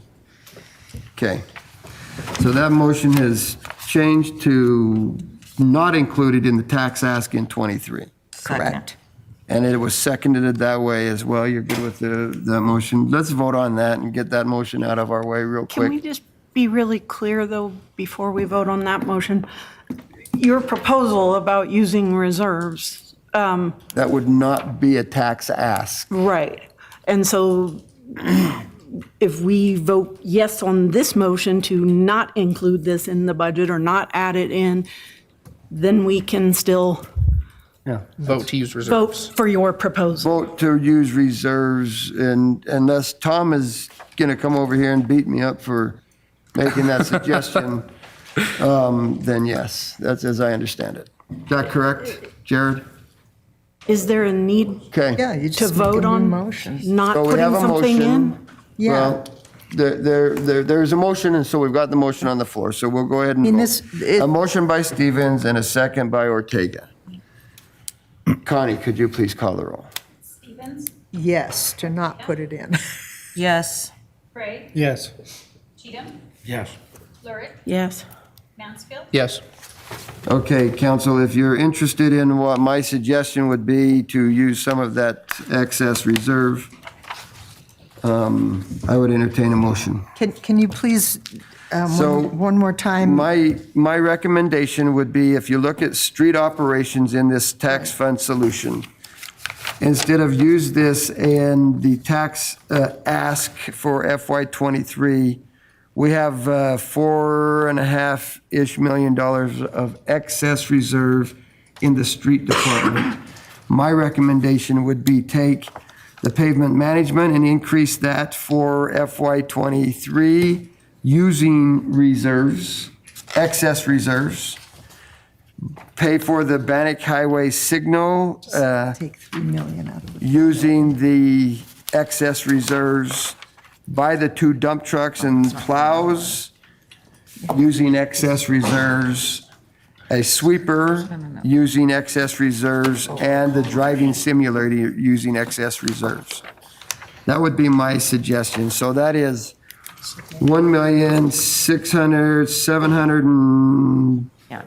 $1,765,000. Mr. Mayor, I would make a motion to include those street operation items you've just outlined in the budget and pay for them with excess reserves, not being a tax ask. Second. Okay, we have a motion by Cheatham and a second by Lyric. Did something just change there? No, we were just Okay. conferring Just on numbers. clarifying Okay. the numbers. Just want to make sure nothing changed Nope, nothing before the changed. vote. Yeah, no, that's a good question. I didn't know they were down there talking, so, No, just numbers, making sure everything was, okay. So now it was what, 1,700,000? That was It's, 1,000,000. 661, 473. Yeah, So that cuts your reserves by 30. cut you down almost to, 40%. yeah, 0.3. Yeah.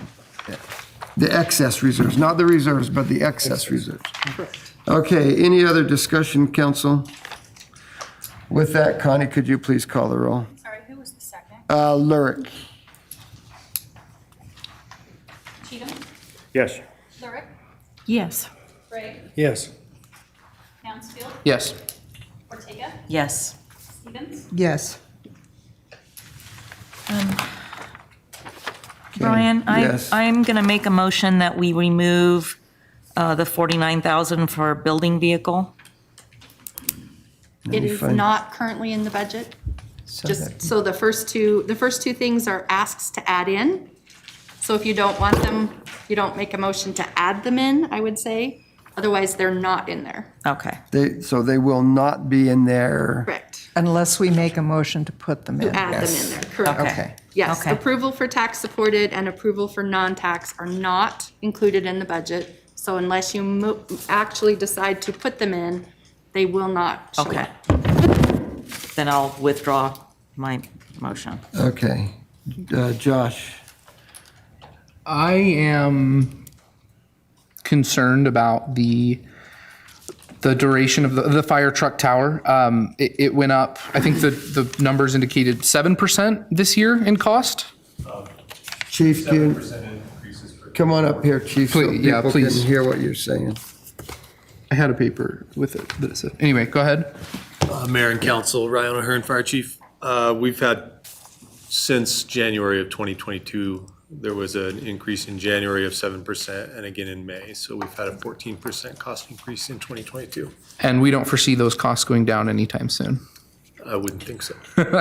I would move that we initiate the lease process on the fire truck tower using excess reserve funds in Fund 78 to begin the purchase of replacing our 2000 Tower 1 ladder truck tower. So the lease payment or the interest? Both, approving both the lease payment and the interest payment of, in Fund 0011100. Just so for clarification, Councilman, those are kind of an either or. We have Right. two Oh, options it's in not- executing Oh, so that's that the lease. outright versus, We can choose to either begin making a payment the first year, got it. or we can defer and not make that first payment until the second year when we take delivery. Okay, I But thought we we do could have do to at both. least make an interest-only payment. the If first we make the interest-only payment, does that lock in our price? It does. As soon as we sign the agreement, it locks in. And Okay. actually, the interest rate, surprisingly, I was just notified last night, went down A hair. Not substantially, but a hair. It was 4.01%, and now it is 3.95 as of yesterday. I would be willing to hear other recommendations from the council, other council members, what they would prefer. I think we should lock this truck in. I mean, it's going to be a long process. We know it's going to be a long investment. And I think rather than waiting for it to go up another 7% or 14% by the end of the year, I think we should lock that in one way or the other. I don't disagree. I'm with pretty, that. I don't really have a preference. Is there a preference from anybody? Chief, I don't what disagree. would be your recommendation? Well, certainly by making the interest-only payment the first year, you basically lose that $73,000 and still pay, and it extends the life of the loan. So you pay a little bit more interest by about, if you look at the amortization schedule that I send everybody out, if I can do some quick calculations. If we make the interest only, well, that doesn't make sense then.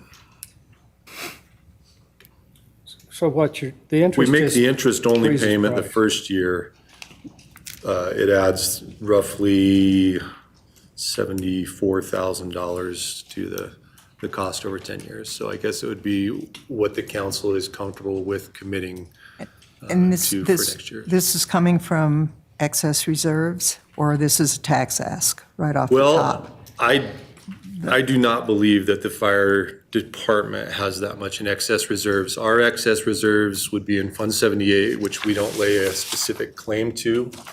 And the monies that we had put in, a substantial portion of that is already committed to the wildland engines that we will be taking delivery of in September. And so looking at some of the total that we had estimated that we had in excess reserves, not including the wildland engines, would be just under $200,000. And so if we had to execute it using excess reserves, then we You'd would be only be pretty able to do lean. the interest-only payment. So basically, if I heard you correctly, we're talking about somewhere in the neighborhood of $7,400 per year over 10 years is the extra that we would be paying if we did the interest-only option. Correct. Then I make a motion that we do the interest-only option because, again, I think this is not, I would prefer to just do the whole enchilada, but I'm not convinced that this is the year to have that we have that luxury. Sure, understood. I'll second that. I have a couple questions for Mayor Vlad, or Ann, or our finance. Whoever can answer. Yeah, whoever can answer. Where is our new CFO anyway? Yeah, is Gene sitting right back there. Are all excess reserve funds, so above our 9 million, are those all committed to certain departments? No. So if you'll refer back to the draft, it's not in your thing, but you got Okay. it in June 8th. We gave you the reserve review. It shows all the funds that exist. Right? And the general fund, which the chief and I are part of, we don't get to have reserves because we're technically in the general fund. Right. If we want savings, and we need, and that's what Fund 78 is, we save, he's saving for things. It's not a reserve, it's savings. Right. Then we have, in the general fund, the 4.1 million, which you're spending some out of. Right. So my question is that 4.1 million, if we approve this truck, we're on the hook for the next 10 years, right? And we know that. So we're on the hook for the next 10 years. Are all $4.1 million already earmarked and saved by departments, or is some of that just kind of general excess savings? The departments that are located in the general fund have zero claim on any Zero of that claim. money. Zero. Perfect. The only way we can have claim on it is to take it out of the general fund and put it into Fund 78 Okay. as our Then- savings. Then I am still comfortable moving forward on this truck, and I'm fine doing interest only this year. I just want to make it clear before we vote that it's a commitment. There's no backsies next year. I mean, just putting that out there. I mean, I'm fine with it, but I just want to make sure that we're not going to try to pull the rug out from the chief next year. Well, and I need some clarification. Okay, so Roger, and Okay, then so Chief, we're going to make, after this initial interest payment, we will make 10 installment payments of $227,053 lease purchase. $227,052.53, yeah. Okay, so 53 on here. I'm sorry, yeah, I just want to make sure that I wasn't Okay. missing a Okay. decimal there. So we're paying, how much is the truck retail for? So right now, the quote we have is 1.941 million. By executing the lease option, it's really a purchase over 10 years. It's not like a lease where there's a balloon payment at the end to take ownership. We're basically buying this over 10 years, and when we execute that, we're entitled to all of the prepayment discounts because the company that we finance through pays for the truck up front when we order it. And so that brings the total price to 1.84 million. And then on that amortization schedule that I sent you, using the lease-only payment at the first payment year and then 10 installments, that brings the total price to 2.344 million at the end of the 10-year term. Councilmember Ortega had asked if there was a prepayment penalty. There is a 3% prepayment penalty, but the company said if there's a particular scenario that you'd like to reach, for example, maybe it's not 10 years, maybe it's 7 years, they're flexible and they can show us what that looks like. So if we've got $4 million and it doesn't draw any interest really, it's a little better. Maybe we could save $500,000 roughly by just buying it outright out of our reserve funds. And then we wouldn't have that tax ask over the next 10 years. I think that's a great idea.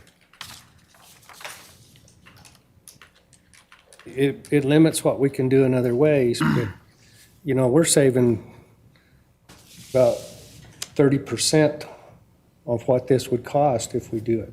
I don't have the numbers in front of me, but I'm just saying, it seems to me like we'd be earning a lot more money on our money by buying outright than we will just keeping it on the shelf. is that correct? Does that match your? The interest payment, the interest over the life of over the term of the contract would be $503,000. So it is, Okay. it's So- accurate. And we're going to pay. Oh, so this interest only is annual? Yep.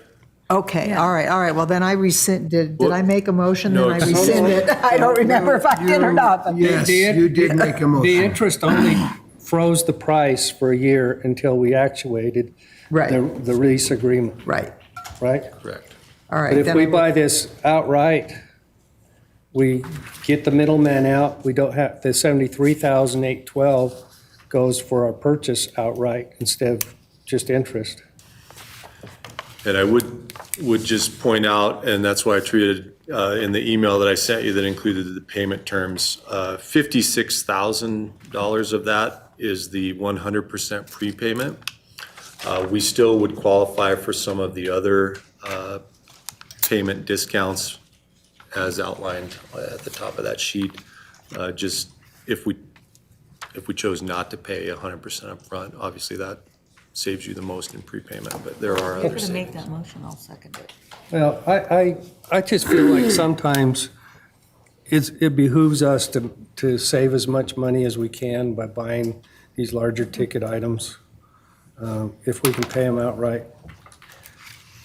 If we'd done this in 2021, we'd be saving 14% more. So I'll move that we just buy the truck outright and withdraw from our reserve fund. Second. Just to clarify, buy it outright with what funds? Fund 78. Reserve Fund General fund, 78? general fund. Okay. Yeah. No, Not 78, sorry. No. The You're- general The general fund. General fund reserve. reserves, okay. So we have a motion that's been seconded, but we also have another motion to Substitute do the, motion. I This is withdrew a mine. substitute motion? Oh, she withdrew. I withdrew mine, Oh, you withdrew it. yes. So the total amount, chief, is going to be what? 1.9, so. Currently, today, it's 1.84. Okay. Make that phone call today. No, I know you can't. If I may, remember, some of these discussions are almost, Please come up here. I'm a loud voice. I didn't say you didn't. Jared Johnson, City Attorney, just keep in mind, this is for development of the budget, and that's all we have to do today. These purchases that we've talked about using excess reserves for still have to go through the full procurement process. Some are sole source procurement, some need to go through the bidding process, and all of the contracts will come before you again if they meet those thresholds. So as much as I'm sure Chief O'Hearn would love to make a phone call and write a check today for $1.8 million, that's unfortunately. So this Yes. would, this, everything that we're talking about, Jared, will not even go into effect until October 1, our new fiscal year, because we're adding the expenditure into the budget. Or it could come at a new budget at a council meeting. Right. Some of the things you're taking out of the build for this next coming fiscal year budget. Right. And so I think based on what's being discussed, department heads will probably act pretty quickly to move things forward and get it in front of you Right. for those steps I just mentioned, unless I'm As I understand misinterpreting. right, though, I just want to be clear and correct me. You do that more than you should probably, but correct me. We don't have the budget authority to act on those until the budget year is. So regardless of how fast is in. department heads want to move on it, we don't have the authority to do that until October 1. Unless part of, and I should have mentioned this as well, that's a great point. Unless part of what that department head moves forward with is a budget amendment, and I understand we're looking at potentially doing one before the end of this Well, fiscal year. We will definitely have a budget amendment in September. We always do.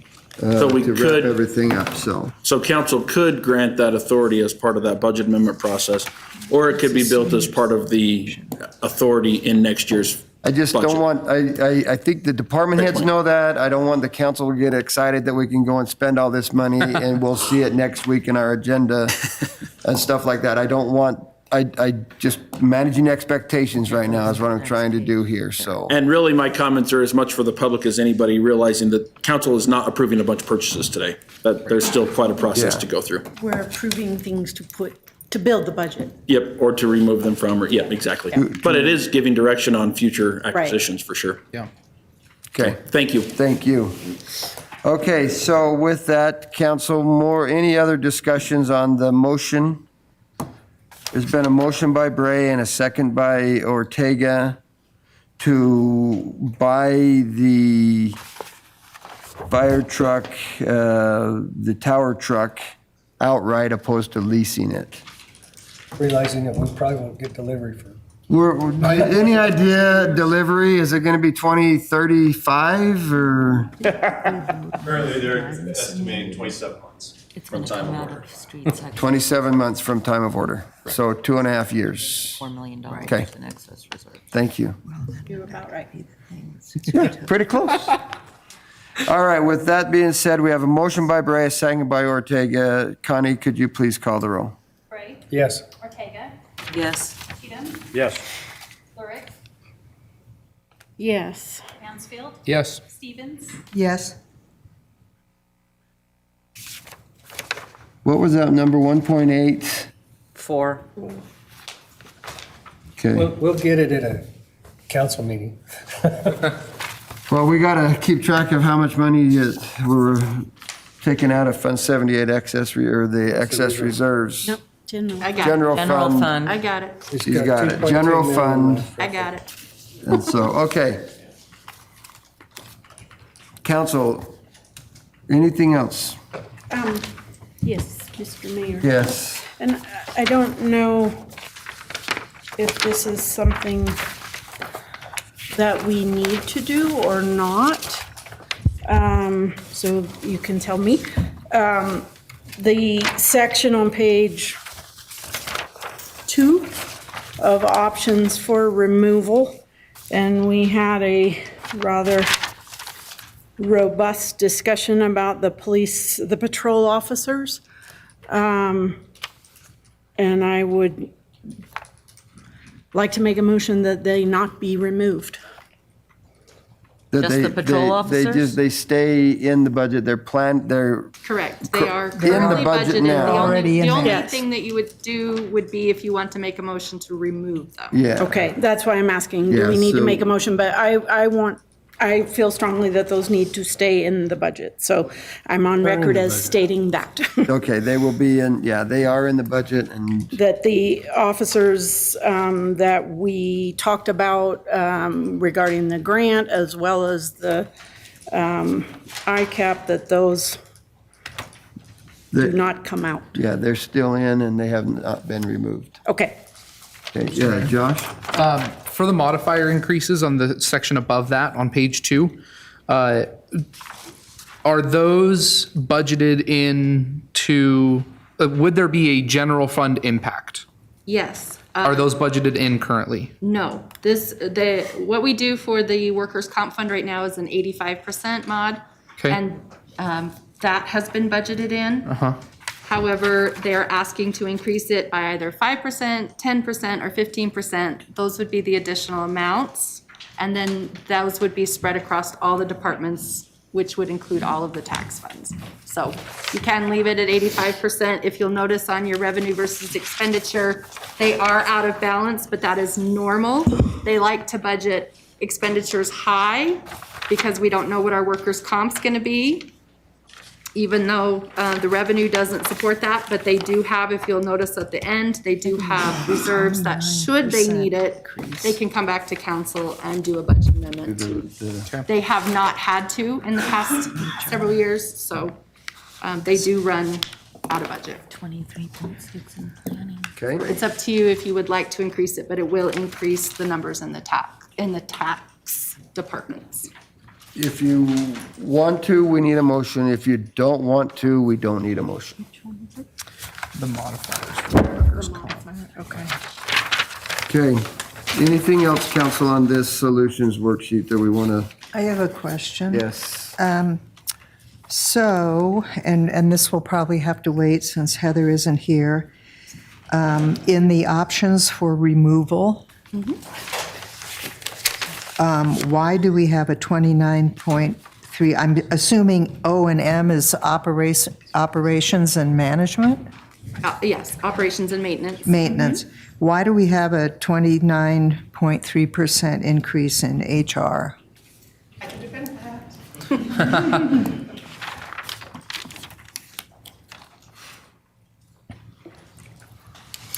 Hi, Mayor and Council. I'm Holly Harnsberger from Human Resources. Typically, when we're looking for budget cuts, training is the first to go. Hands down, it's the easiest thing to cut and slash. All of you have lived through the last 3 years, right? There have been so many changes to the job markets and to federal regulations and just policies and procedures, that is not something that we feel comfortable that we can backslide on or not take advantage of. There are some training opportunities for some internal investigations courses that Ann and Heather need to go to in order to help us build better policies for discipline, better, I'd like to stay compliant in all of the changing world in the workforce. And it's just very important for us to stay compliant and as the job market has changed so drastically. We've been cutting our training budget for the last several years, and unfortunately, we're to a point where we absolutely need this. Thank you. So this is in the budget now, Right. Correct. and so, okay. And so I have thank you, Holly. I have a similar question, I guess, for Brent. Brent?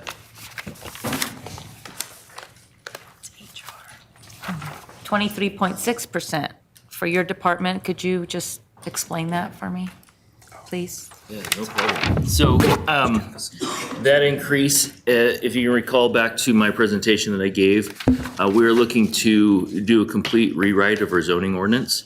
And so that increase is to cover a portion of hiring a consultant to help with that rewrite. We are planning on moving some money from this year's budget over to help offset those costs as well. So it's just, that's what that is. I remember now. Okay, all right, thank you. Yep.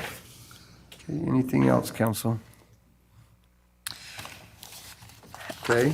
I would like to see, and I'm hunting for a way to fund it. I believe that the animal shelter incinerator is, while the cost is $95,000, and I don't know how. I don't know anything about how thoroughly that's been researched and so forth and so on. But there would also potentially, and I'd like to hear from somebody on the records destruction end of things, there would also be a cost savings potentially, because city records that we currently pay to have destroyed could probably be destroyed by an authorized city employee. And I'm curious to know what we pay for records destruction annually now. I can answer that for you. Depending on if we do an annual destruction, we can do anything in 22, so our costs were a little higher in 21. But we usually budget for about $2,000 to $3,000. Okay. Citywide, that does not include police records. Right. Destruction. And Jared, do police records have to be destroyed by some, FBI cleared, or could they, with a properly authorized city employee, could that person throw them into the animal shelter incinerator? Okay, all right. This is Chief Roger Shy. I don't know how it would be viewed. I'd have to do some research on throwing them into an incinerator versus the way we do it now. Right. And Mindy Anderson, who's our record supervisor, always takes care of that. And then there's certain retention. We Sure. have to keep things, so we'd have to look at that. So, Well, obviously, we're not going to destroy something we need to retain. Yeah. I'm not, Yeah, I'm not suggesting a wholesale. I don't know if we can burn it or not. Yeah. If you could look into that, and then do you have, and I'm not trying to put you on the spot, do you have any idea what the police department records destruction annual? I don't. I know we budget for it. I'd have to look at that particular line item. Yeah. Does it fall under the fire department burn ban? I don't know. We're worried about the EPA. Yeah. You can't do it during summer months. Right. Well, because I think this line item is a little misleading, just the way it's presented, because there may be these other offsets, and in addition, it's going to be generating revenue, because the plan would not be to incinerate, cremate, whatever, people's pets for free. And I don't know. I can maybe try to answer that. Yeah. So it seems to me that this 95,000 doesn't tell the whole story. Jennifer Brown, management assistant at the shelter. The 95,000 is kind of just a rough ballpark figure that I should probably, as much as I hate to admit it, we found as we were learning and digging through things this last year. So we could definitely do some more research to get a more accurate number. I know approximately 2 years ago, we were looking at about 80,000 for one. So I think the increase was just kind of a guesstimate over inflation for the last 2 years, of course. I think it'd be a city council thing, if I understand correctly, what kind of fees we could set for cremation services, that kind of thing. I don't anticipate it could be terribly high, but it could, over time, it would definitely be a service to the public, as well as, some revenue for the shelter and the city. And I'm trying to remember, do you have any idea? I just had a dead cat disposed of. But I can't remember what the fee was. I want to say somewhere in the vicinity of $40 or something. I know each vet has different price ranges, and it's based upon weight and type of animal. I can speak for the vet that I go to. I have a 76-pound dog that's elderly, and I inquired with them what I might be looking at come time for that, and they quoted me $130. Right. My smaller dog that's elderly, they quoted me approximately $100, and that was just the one vet. Right. So every vet's different. I know there are vets that have higher fees than others. So that would be more, I mean, we could get the research done and get those numbers to give us an idea if we needed it. What are we spending? I remember asking you this question when you were presenting. Sure. I don't remember what you told us about what we're spending now on cremation services. We don't. We don't offer and do that We in any way, take shape, or pets to form. the We dump. take the animals to the landfill. Okay. And our cost honestly is very, very minimal. On average, it's about $5 to $9 a month, every month and a half. Okay. Depending upon how often we need to go. Do you have any idea how many animals people, have you euthanize and then dispose of? I don't have the current numbers. I didn't think to bring No, it, I honestly. didn't. I know our numbers are lower than they have been. Right. Owner-intended euthanasias, we never know what's going to come through the door. Right. I can say in the month of June, without giving you exact numbers, it was approximately like 5 or 6, give or take. And then, of course, what the animals that we have ended up putting down has astronomically been decreased. Right. Due to different avenues that we're working on for the animal care. Right. So I think that number is less than what historically it probably was, but we can anticipate owner intended euthanasias as well. Mr. Mayor? So then Yes. maybe. But this cost, this $95,000, that's just to build the incinerator. That's There's for a spot operation and already maintenance. built for it. It was factored into, This is a one. But it isn't there now. but it's physically not there. The space is there, and I'll be very honest, I'm not sure how an incinerator process installation looks and works. But I would imagine there's going to be quite a bit to that. I don't honestly know if the 95,000 includes that or if that is just the incinerator purchase. I can get more research done on that. It sounds. But my point is, there's no operation and maintenance of that 95,000. This is just to Right. build it. And Right. it sounds like we're way premature in looking I was at it in going to this say, it budget. sounds. This is something, from my understanding, several directors back started looking down the road for, because like I said, it was built to be able to have one. I think it was just the cost was something that was more of a deterrent in hopes that down the road we could get that done. And here we are. This is the closest we've been to discussion of ideally hoping to have that happen. But I will agree, I think we need to have more research done on our part at the shelter, as well as into, the number of, is this exactly what it costs? Does this include this, that, and the other? For, maintenance, who's gonna maintain that? Does that include that cost? Do we have to? Does somebody have to be trained? Who knows? So that's more research definitely that we can have Yeah. done Very and we can check premature. into. I'm Yeah. going to say, premature. let's table it. Keep doing the research though, but. We can absolutely do that and Let's and table present it maybe for next this year budget again because. if necessary. Well, and We need more. yeah, and I would suggest getting it on an agenda with the Friends. I mean, it's been on an agenda, but there, I will agree, I think definitely from even just the shelter perspective, we need more accurate information and numbers. Yeah. To be able to present for you guys to make a decision. Thank you. Thank you. Anything else you want to discuss on the tax solution worksheet? Okay, then let's, These things here, do we need to make decisions about all of these? Or What if we things? don't, they're just included? The first page. No, No, we no, have to no, make a so- motion to move those in. None of these are included. The only thing that is included from this is option for removal. Okay, Everything else we have to put in or it's not there. then I would like to make another motion. Okay? I would like to approve the free clinic increase. The free clinic increase of 3,400? Yes. And the money to come from Texas. Linda? Where would you propose the money come from? Taxes? Wherever it can.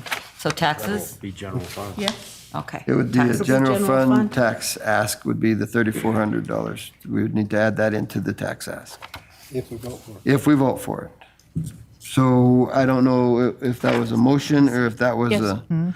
Okay, so we have a motion on the floor I have a, We do not have a second yet. oh, I have a question. Yes.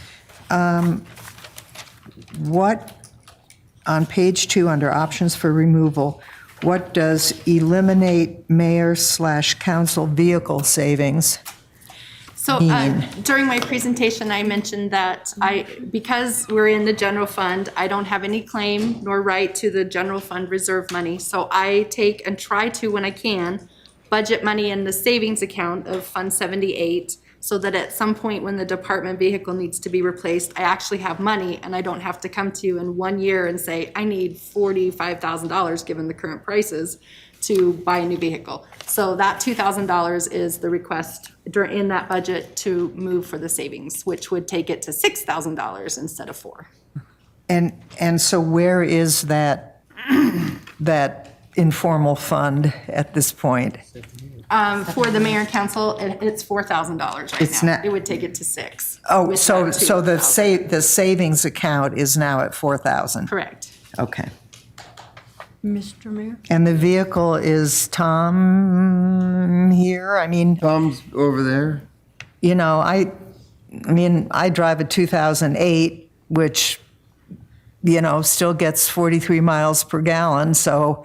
And it'll be several years before we ask. This mayor will probably be gone by then. Yeah, Before we ask. so the age is not necessarily, what kind of shape is that vehicle in, and can you, I mean, It's a 2008 with about 50,000 miles or something. so it should have some life left in it? Yeah, I think so.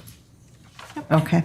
Like I said, I'm just trying to put a little away so I don't Understood. come and ask for. I understand. I do the same thing. It's called the cookie jar. Yep. So at $2,000 a year, can we Finish? Can we get a warranty extension thing? I'm You sorry. know what I'm saying is if we want something to last longer, they advertise these, you pay for a warranty, extended warranty. I forgot to introduce myself, Tom Kirkman, Deputy Public Works Director. We haven't looked into that, but I could definitely look into You know, that. I mean, So, hold on, just a minute. We have a motion on the floor. I do not have a second on that motion. Well, So, we never even had a chance. yeah, we so didn't really have we a didn't chance. declare it So dead. there is a motion on the floor right now to increase the donation to the free clinic at $3,400. Somehow we jumped from that to the mayor car. Okay with that discussion about the mayor car, but I have a motion on the floor. Is there any desire for a second on that motion? I'd like to find, sorry. We talk all the time about people struggling and needing to help them, and this is one of the ways that is done in our community. They do more work to help people in our community, and it's $3,400. So there's no second, so it's dead. So let me decide that. If you wait like 2 seconds, it would have already been dead. I'm going to ask again, is there a second? Okay, then that motion will die for a second. No. Okay, can we go back to? Okay, Chris's comment about the car, and I don't know who was talking. Roger was talking. Yeah, I was again. just saying, you know, it seems to me like these low mileage cars that are older qualify for what they've advertised as extended warranties. And I don't know if that behooves us to do it because it seems to be like $2,000 a year. If you can get several more years out of it, it's cheaper than buying it. So One of the things that we found with warranty work is people are companies are very reluctant to give you that money. You have to fight for it pretty hard. So what we've seen is the maintenance costs really don't outweigh that $2,000 a year that may happen. So they've included That's just something that we've seen. this in the But we can definitely look into it. and I think we can. That makes sense? Okay, thank you, Tom. Okay, council, anything else? What document are you on? I'm in the included in the budget draft document. Recess. Or 10-minute, 5-minute. Okay, so right now, we will go ahead and have a break, a 5-ish minute break. Clinic, And we all know what that looks like. expenditure. And so we'll break right now for about 5 minutes and we'll be back.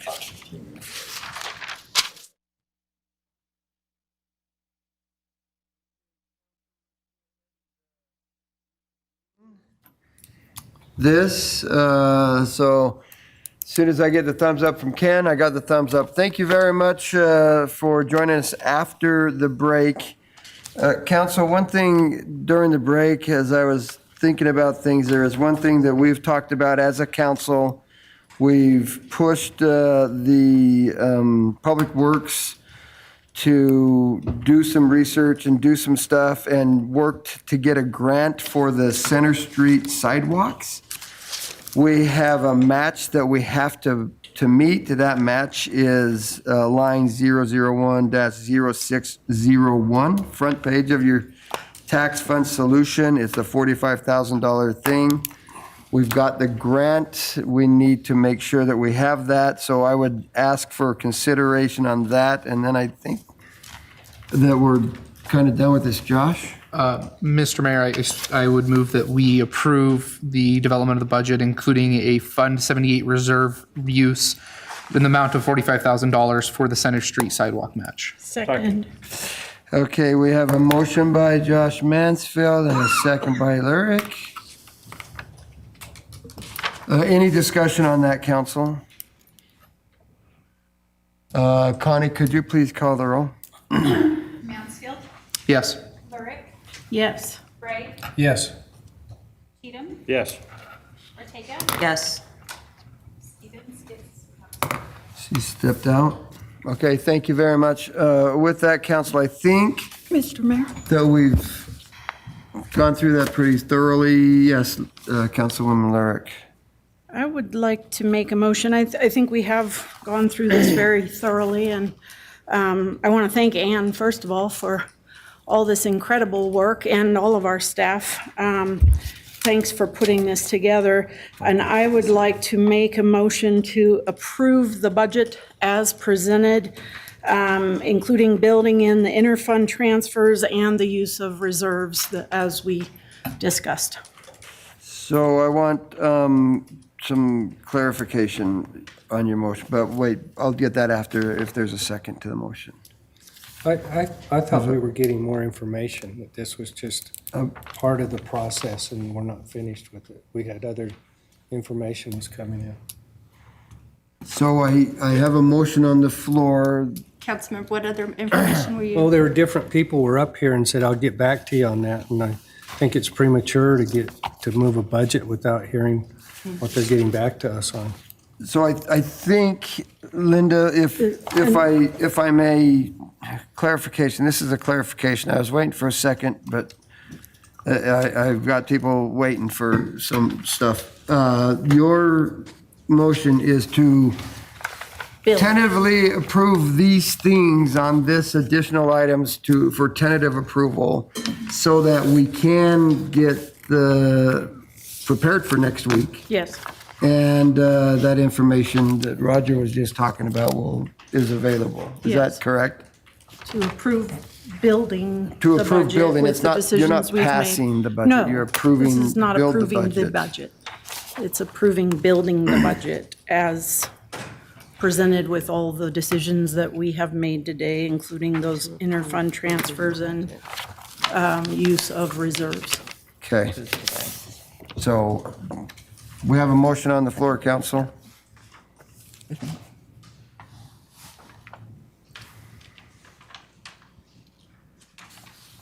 Okay, for a lack of second, then that motion will die for a lack of second. What else do you want to talk about here? I would like to move that we, well, first of all, I have a question. Does the, sorry, I'm in this. Not included? Items Not included. not included in the budget. So I would like to propose that the Brooklands Playground resurfacing and potable water for the Ross Park portion be put into the budget paid for out of excess reserves. How much is that portion, John? Do you know? So we talked a little bit about ARPA money for some of this stuff as well. So maybe we need to decide the ARPA list before we, Well, we, no. I mean, I guess there is a motion on the floor. I'm looking for a second. Well, I'm. So I got a motion by Chris. yeah, but John, if we were to do potable water for Ross Park, but not the zoo at this stage, I mean, is it roughly half or 2/3 or, I mean, just give or take since we're just building? Yeah, the mayor and council members, John Banks, Parks and Recreation Director, the zoo portion of that was, or I'm sorry, the Ross Park portion was the sizable amount. That was the $1 million. Okay. And the zoo was the remaining 100,000. 100,000? Yeah. Okay, all right. All right, then I guess then I'll leave my motion the way it is. So you're saying, I'm saying that we use excess reserves to do potable water in Ross Park and to resurface Brooklands. Well, let me make it two motions. I move that we use excess reserves. So before you do that, the first motion has failed for a lack of second. Right. So I move that we use $125,000 of excess reserves for resurfacing Brooklands Playground.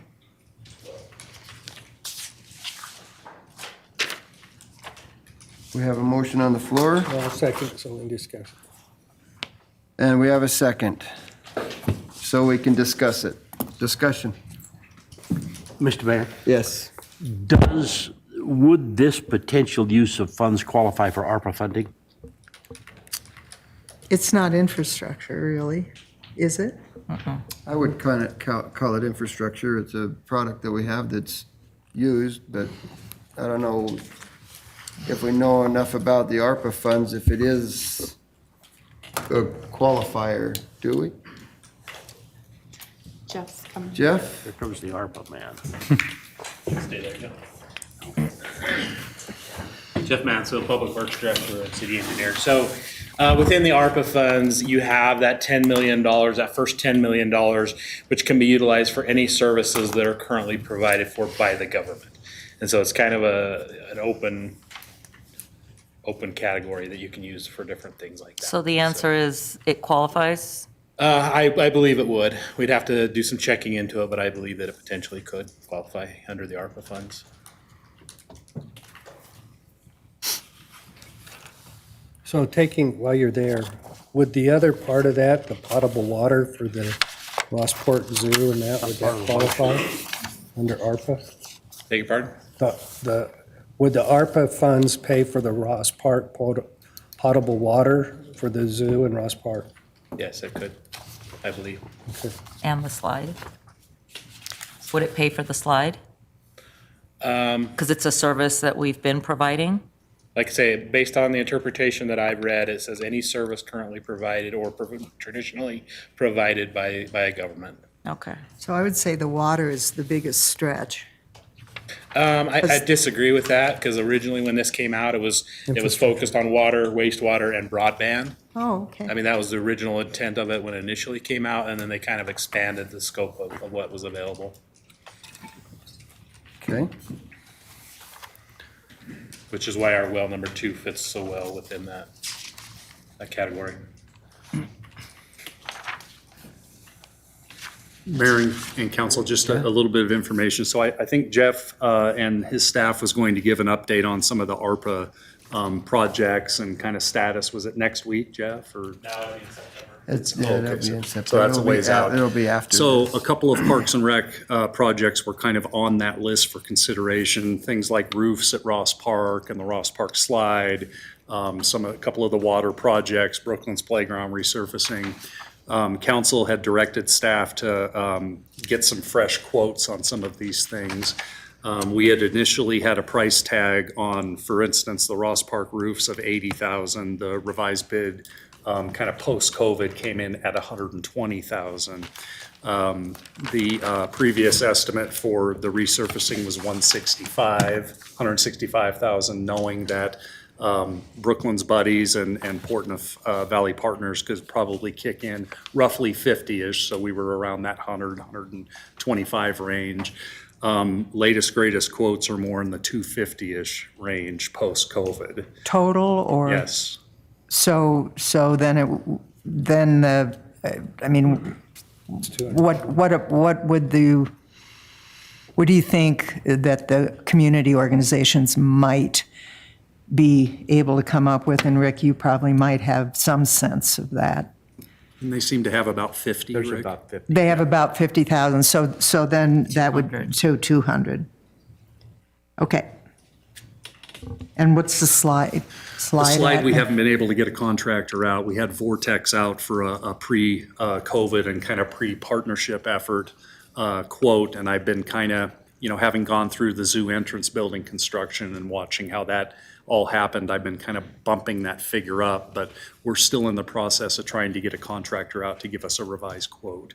But I wouldn't be surprised, watching everything else, if our 300? original estimate was, in the 500-ish range. If it was 700,000, I wouldn't be a bit surprised. So like From 450 originally to like 700 or 800 now. 7 or, okay. Yeah, he's got on the list 600 I'm right just, now. I'm just kind of thinking that we have to have ARPA discussion in conjunction with the budget, because if not, I mean, I'm thinking we kind of had to decide how we're going to spend the ARPA money so that then we can eliminate things off this list and then see what's left. I mean, I don't think we can have them mutually exclusive, one from the other. Well, I think that what we don't fund in this would become the ARPA discussion. I think is what it would be, what it would do. We have a list on ARPA monies being spent. Some of these things are on that list.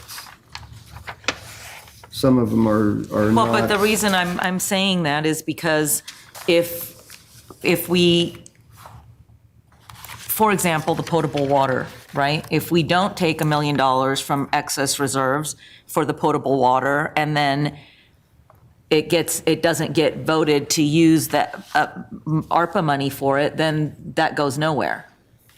So that's why I'm thinking we can't have the conversations, one exclusive from the other. We have to decide, first of all, if the potable water thing is something that we want, and then are we going to use ARPA, or are we going to do excess reserves?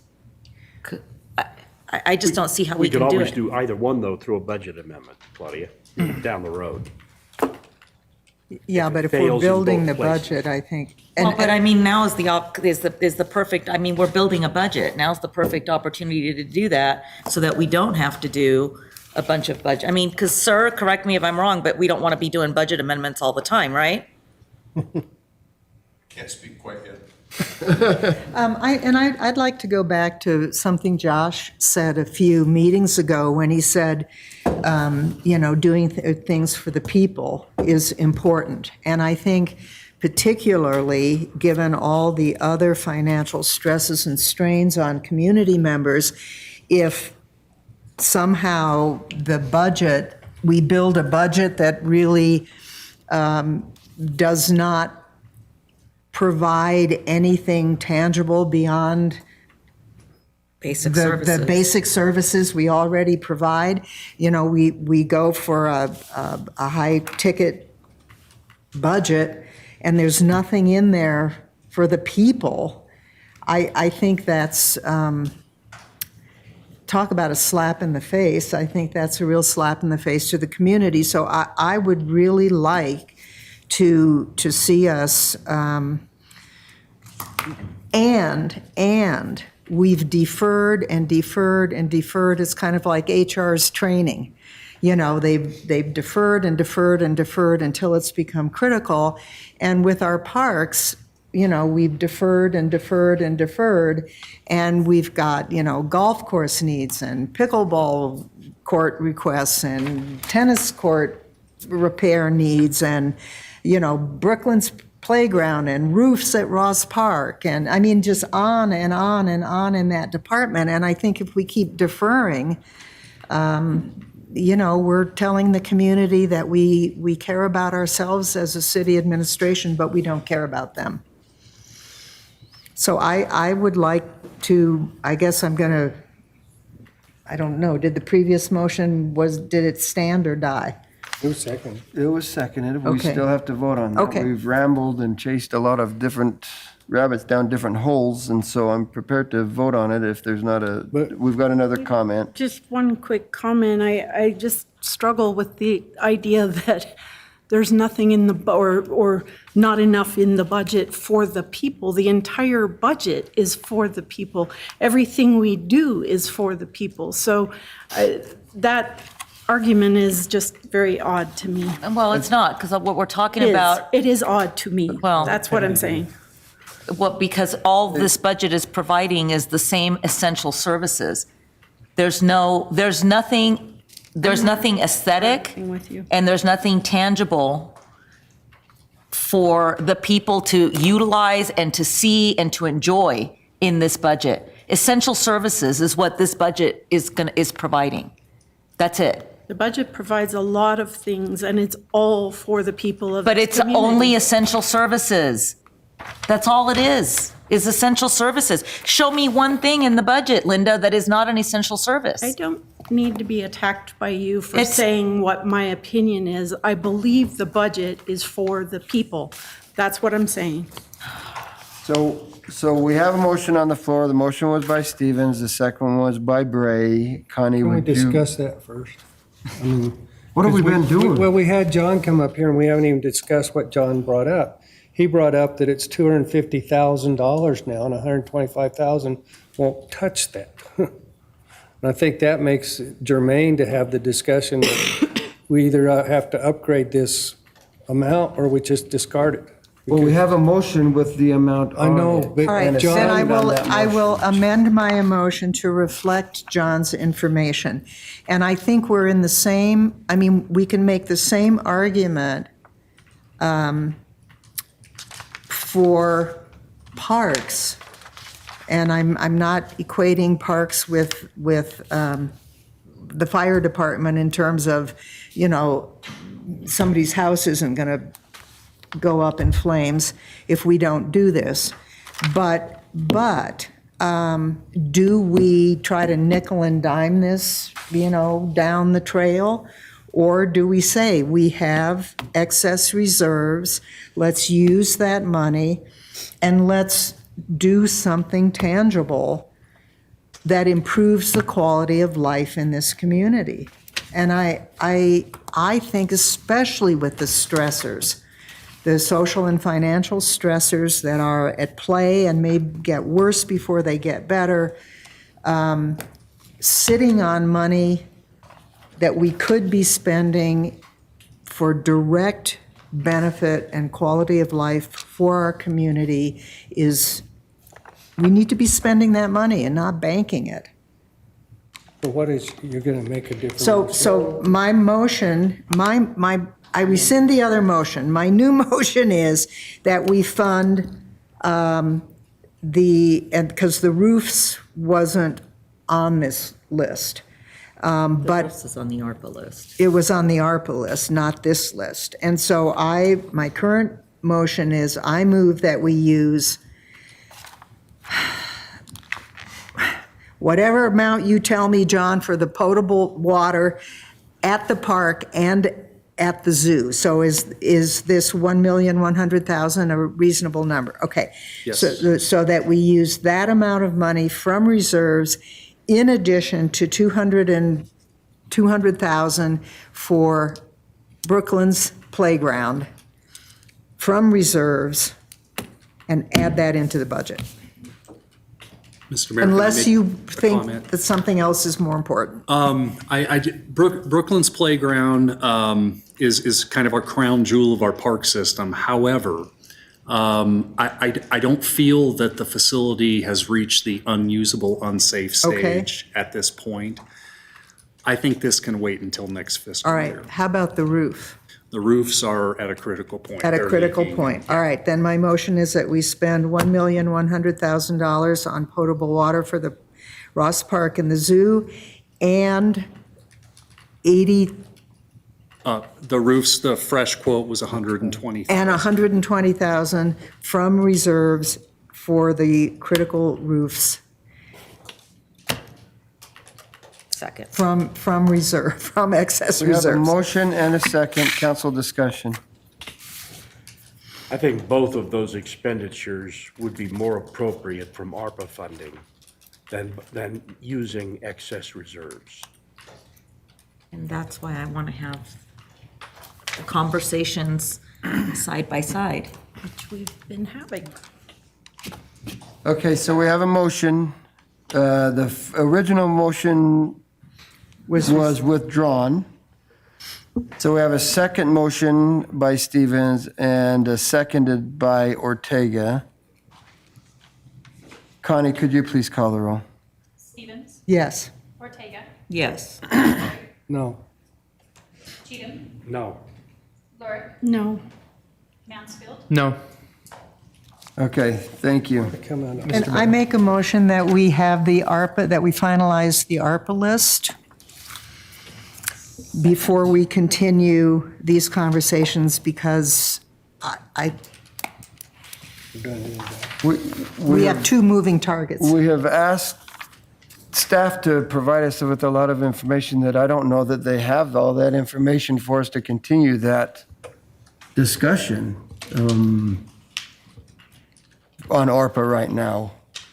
Do we? Do we have the information that was requested yet? A couple things to keep in mind regarding ARPA is, number one, we've only received half of our allotment for the ARPA funds. And secondly, we have till 2024 to have that money obligated, and 2026 to have the money spent. And so there's not a huge rush to get it spent. And so if you're looking at items to spend excess reserves versus using ARPA, those are like Council President Cheatham mentioned, those could both be accomplished through a budget amendment. And so there's really no advantage to doing them now. But yeah, there's still information that we're trying to gather through parks and different stuff like that we need in order to make that final ARPA, or the next ARPA presentation to you. Yeah, not final. Right, yeah. But if it's done through a budget amendment, first of all, there's no guarantee that the amendment would pass, and that ultimately, items would be funded. And there was more on that ARPA list, there was considerable more on that ARPA list than 10 million. So clearly, big chunks of that list are not going to be funded. And I personally can't vote when I have two moving targets that are interrelated. I mean, how that makes no sense to me. It's like saying, it just makes no sense to me, and I think we don't have to publish this until July 22nd. Mayor, you had indicated we would have another budget meeting. I think we need to get the ARPA situation to a critical stage and get some decisions made around that money, because I think it does impact this in a material way. But there again, what I'm saying is the information that council has asked for, staff is trying to get all that information taken care of, and they don't have all the information to have that Right. ARPA discussion as of yet. I understand that, but today is not July 22nd.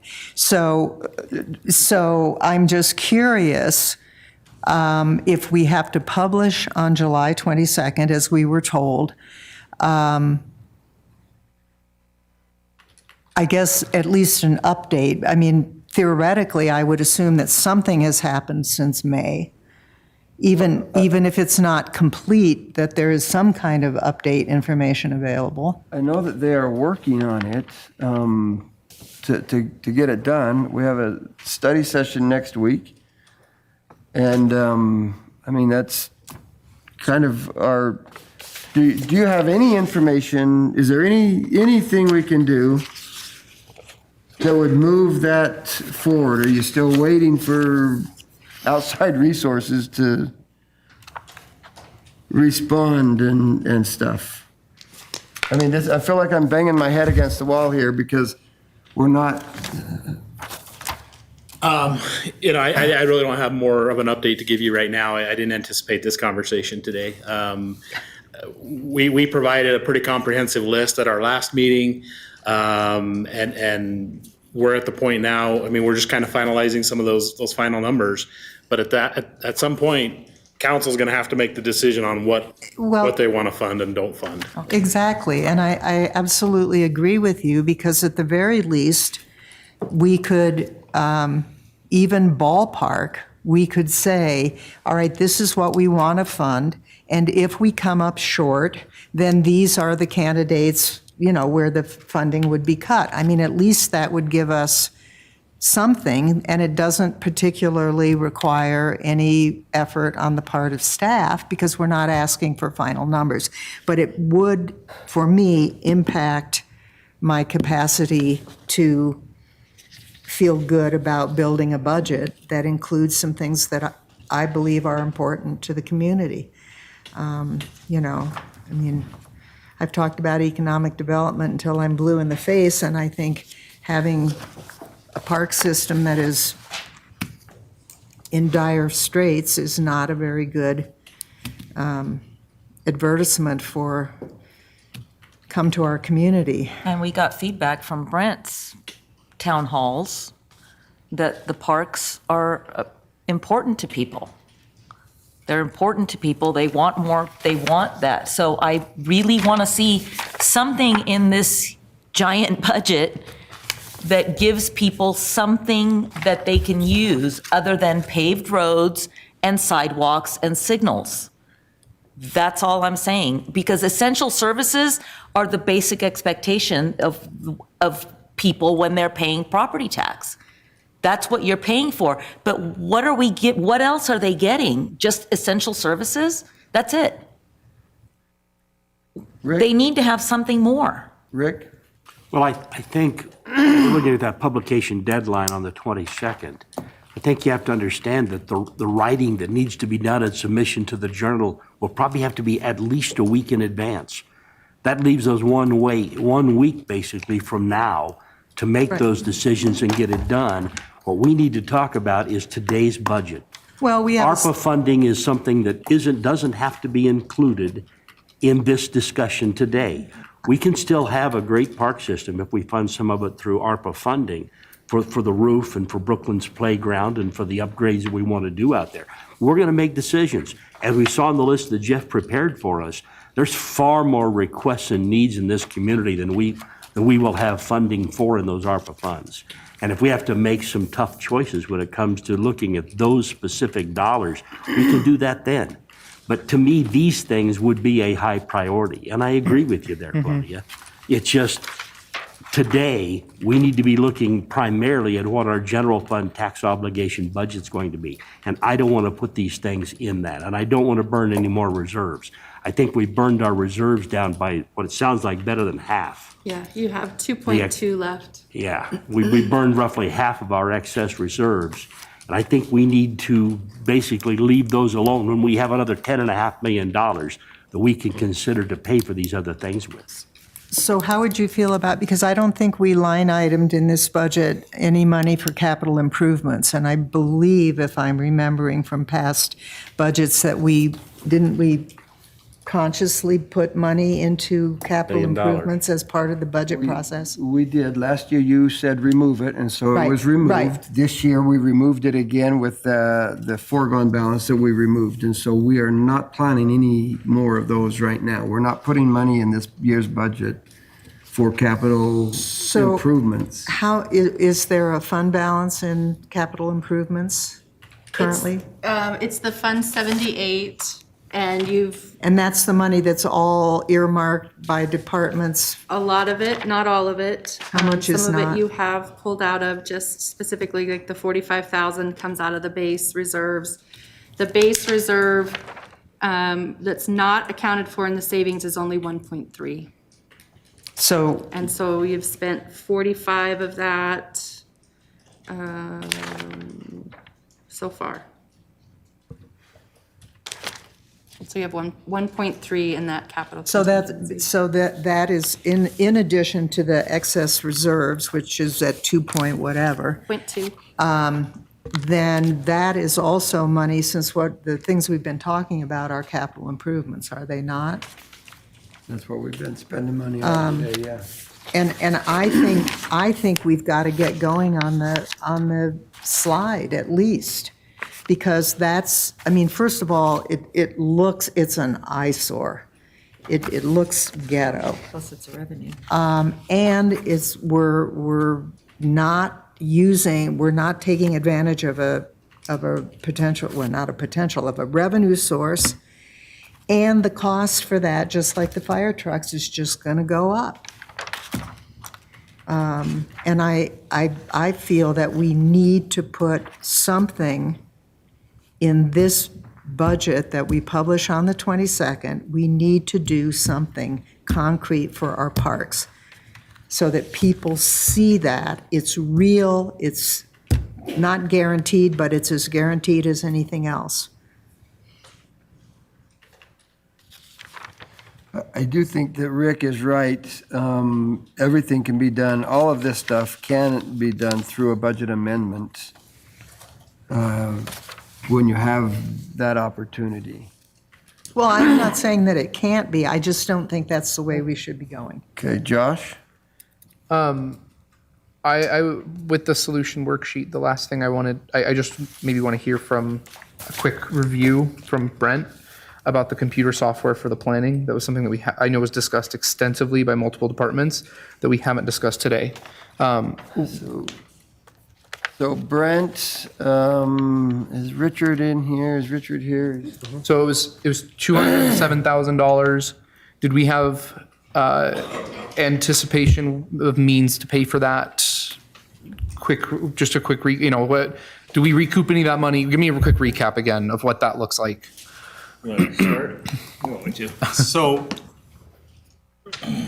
the building department's fee-driven. We brought in a little over $1 million. I don't remember the exact amount in building permit fees last year. So it is a tax ask, but we're also contributing to the general fund, unlike other, like HR, where they don't bring in any revenue. Not to pick on HR, but sorry. You're going to get charged for HR consults now. Yes, and I'm in there all the time. But so yes, that we do bring in revenue, but it would be a tax ask for that software. But again, that's why we charge building permit fees. And a big part of the software too is we currently are utilizing some software that this would replace. And if I remember right, the yearly fee for those two different softwares, this will actually reduce that yearly amount, that maintenance fee that we would have for it. So there is that initial ask up front to install it and get it going, but then it would be a money saver in the future. But the big thing is it provides a lot of service to the community in that they will have the ability to apply for things online more efficiently than we do now. They would have access to our documents. There's a lot more transparency with applications that are coming into the city. And it would actually save a lot on staff time.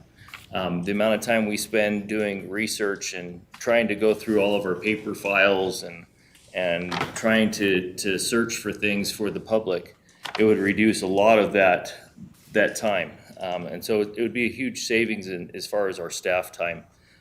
It would save me the need for having an additional planner for quite a while probably, so I wouldn't have to have more personnel. And so I think, And the fact is, it would bring us to more of a modern feel for the city. It's a little embarrassing, to be honest with you, to bring developers in and go through our process sometimes because of the way we're set up. And we don't look very professional. And this would help us to take that next step forward. So, question for Phil in Finance Department then. What are options if we wanted to fund this? You can make reductions to tax department budgets, Okay. which, as you know, we already need to do for 128,538. Okay. You could add to that problem. Okay. You can take it out of reserves, either take it out of the general fund reserves, or you can take it out of the Fund 78, 1.3. Okay.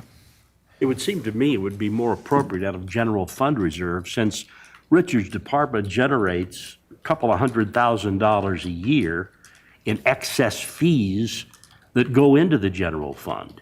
It would seem to me that would be the natural way. In fact, I'm curious why a fee-driven department isn't an enterprise fund and why it is part of the general fund. What my understanding is, it should be kind of a hybrid system. That we're supposed to be self-sufficient, but then in years that the building economy is slow, we should have a reserve set aside, but if we need help, then the general fund should help pick us up, but it's not set up that way. Yeah. Yeah, and I know for like my department, there's things that we charge fees for, but we don't charge fees for everything. Right. And so there's no way we're gonna be able to operate and provide good service to the community with having to charge fees for every little thing. And so that's where it is fee-based, and we do recoup some of our costs from the developers and people looking for information, but we're never gonna recoup all of it. Okay, yes. So Linda? I just think that this is something, and you mentioned this sort of bringing us into the modern era. I mean, it's kind of amazing that we, don't have these services already for the community. Think about all the things that we can all do online and just go do ourselves and take care of. And I mean, this really is about serving the people and making it more convenient for them, as well as it saves you time and work and ultimately makes your departments more efficient as well, and can even save on the need for more staff. So I think this is something that we really do need to add in. I would like to make a motion to approve this 207,000 into the build.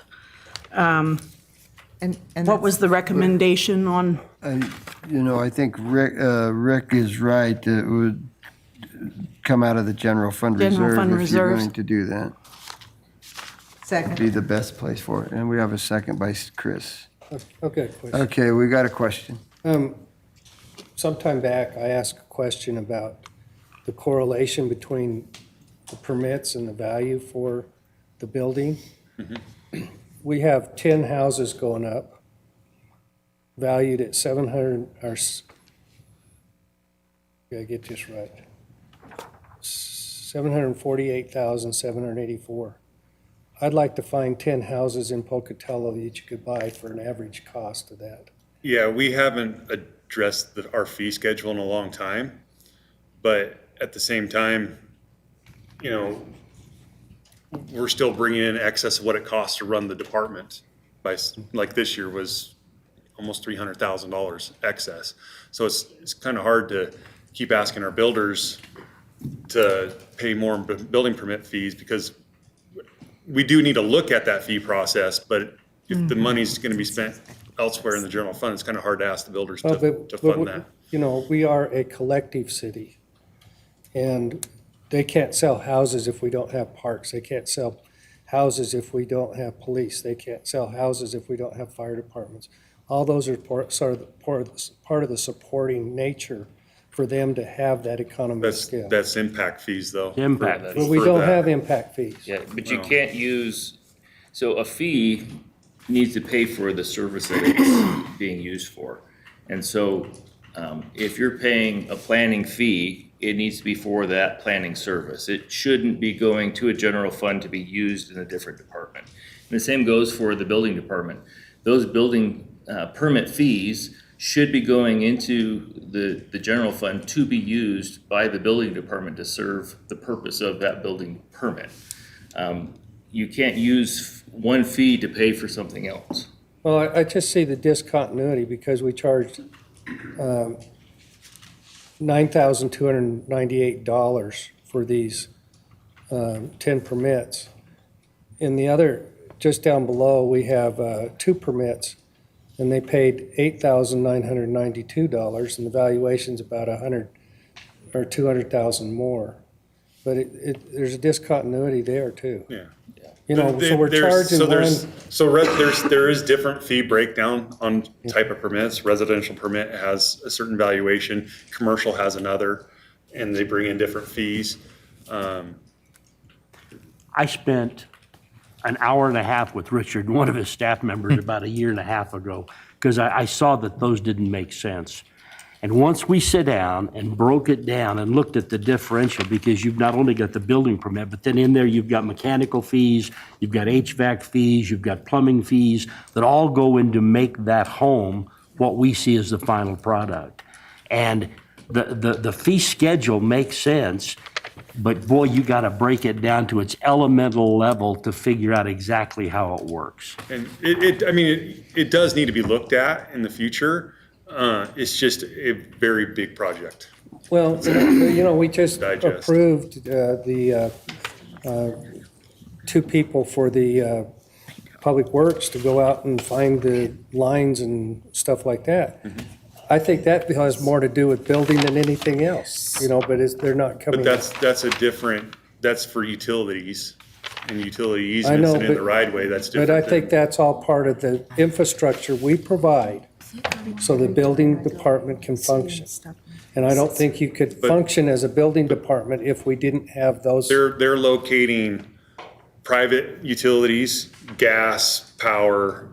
Well, there's a different company that does that, but these guys are locating the water and the sewer that are in the right of way. That's different than building a home.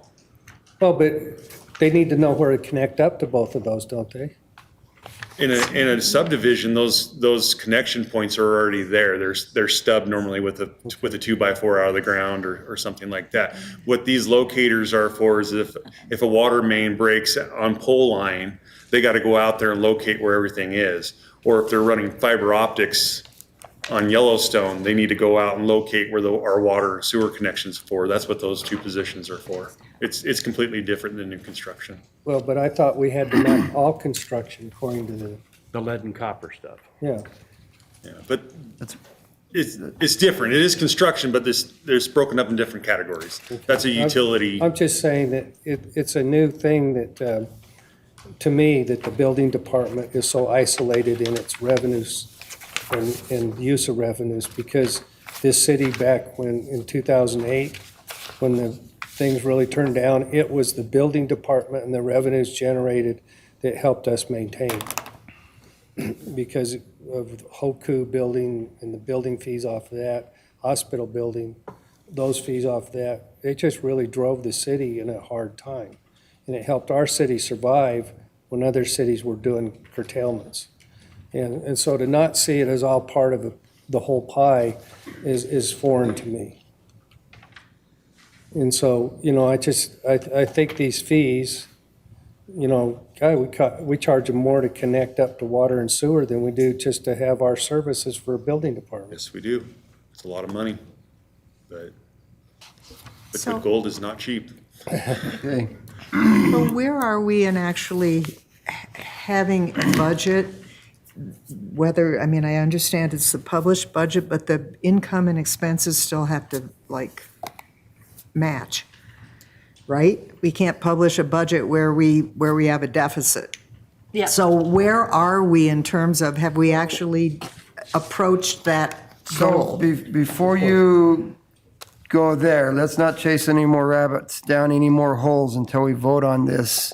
We have a motion on the floor from Lurick, a second by Stevens, to add the computer software into FY23's budget using general fund reserves. I'm not hearing any more comments about that, so Connie, will you please call the roll?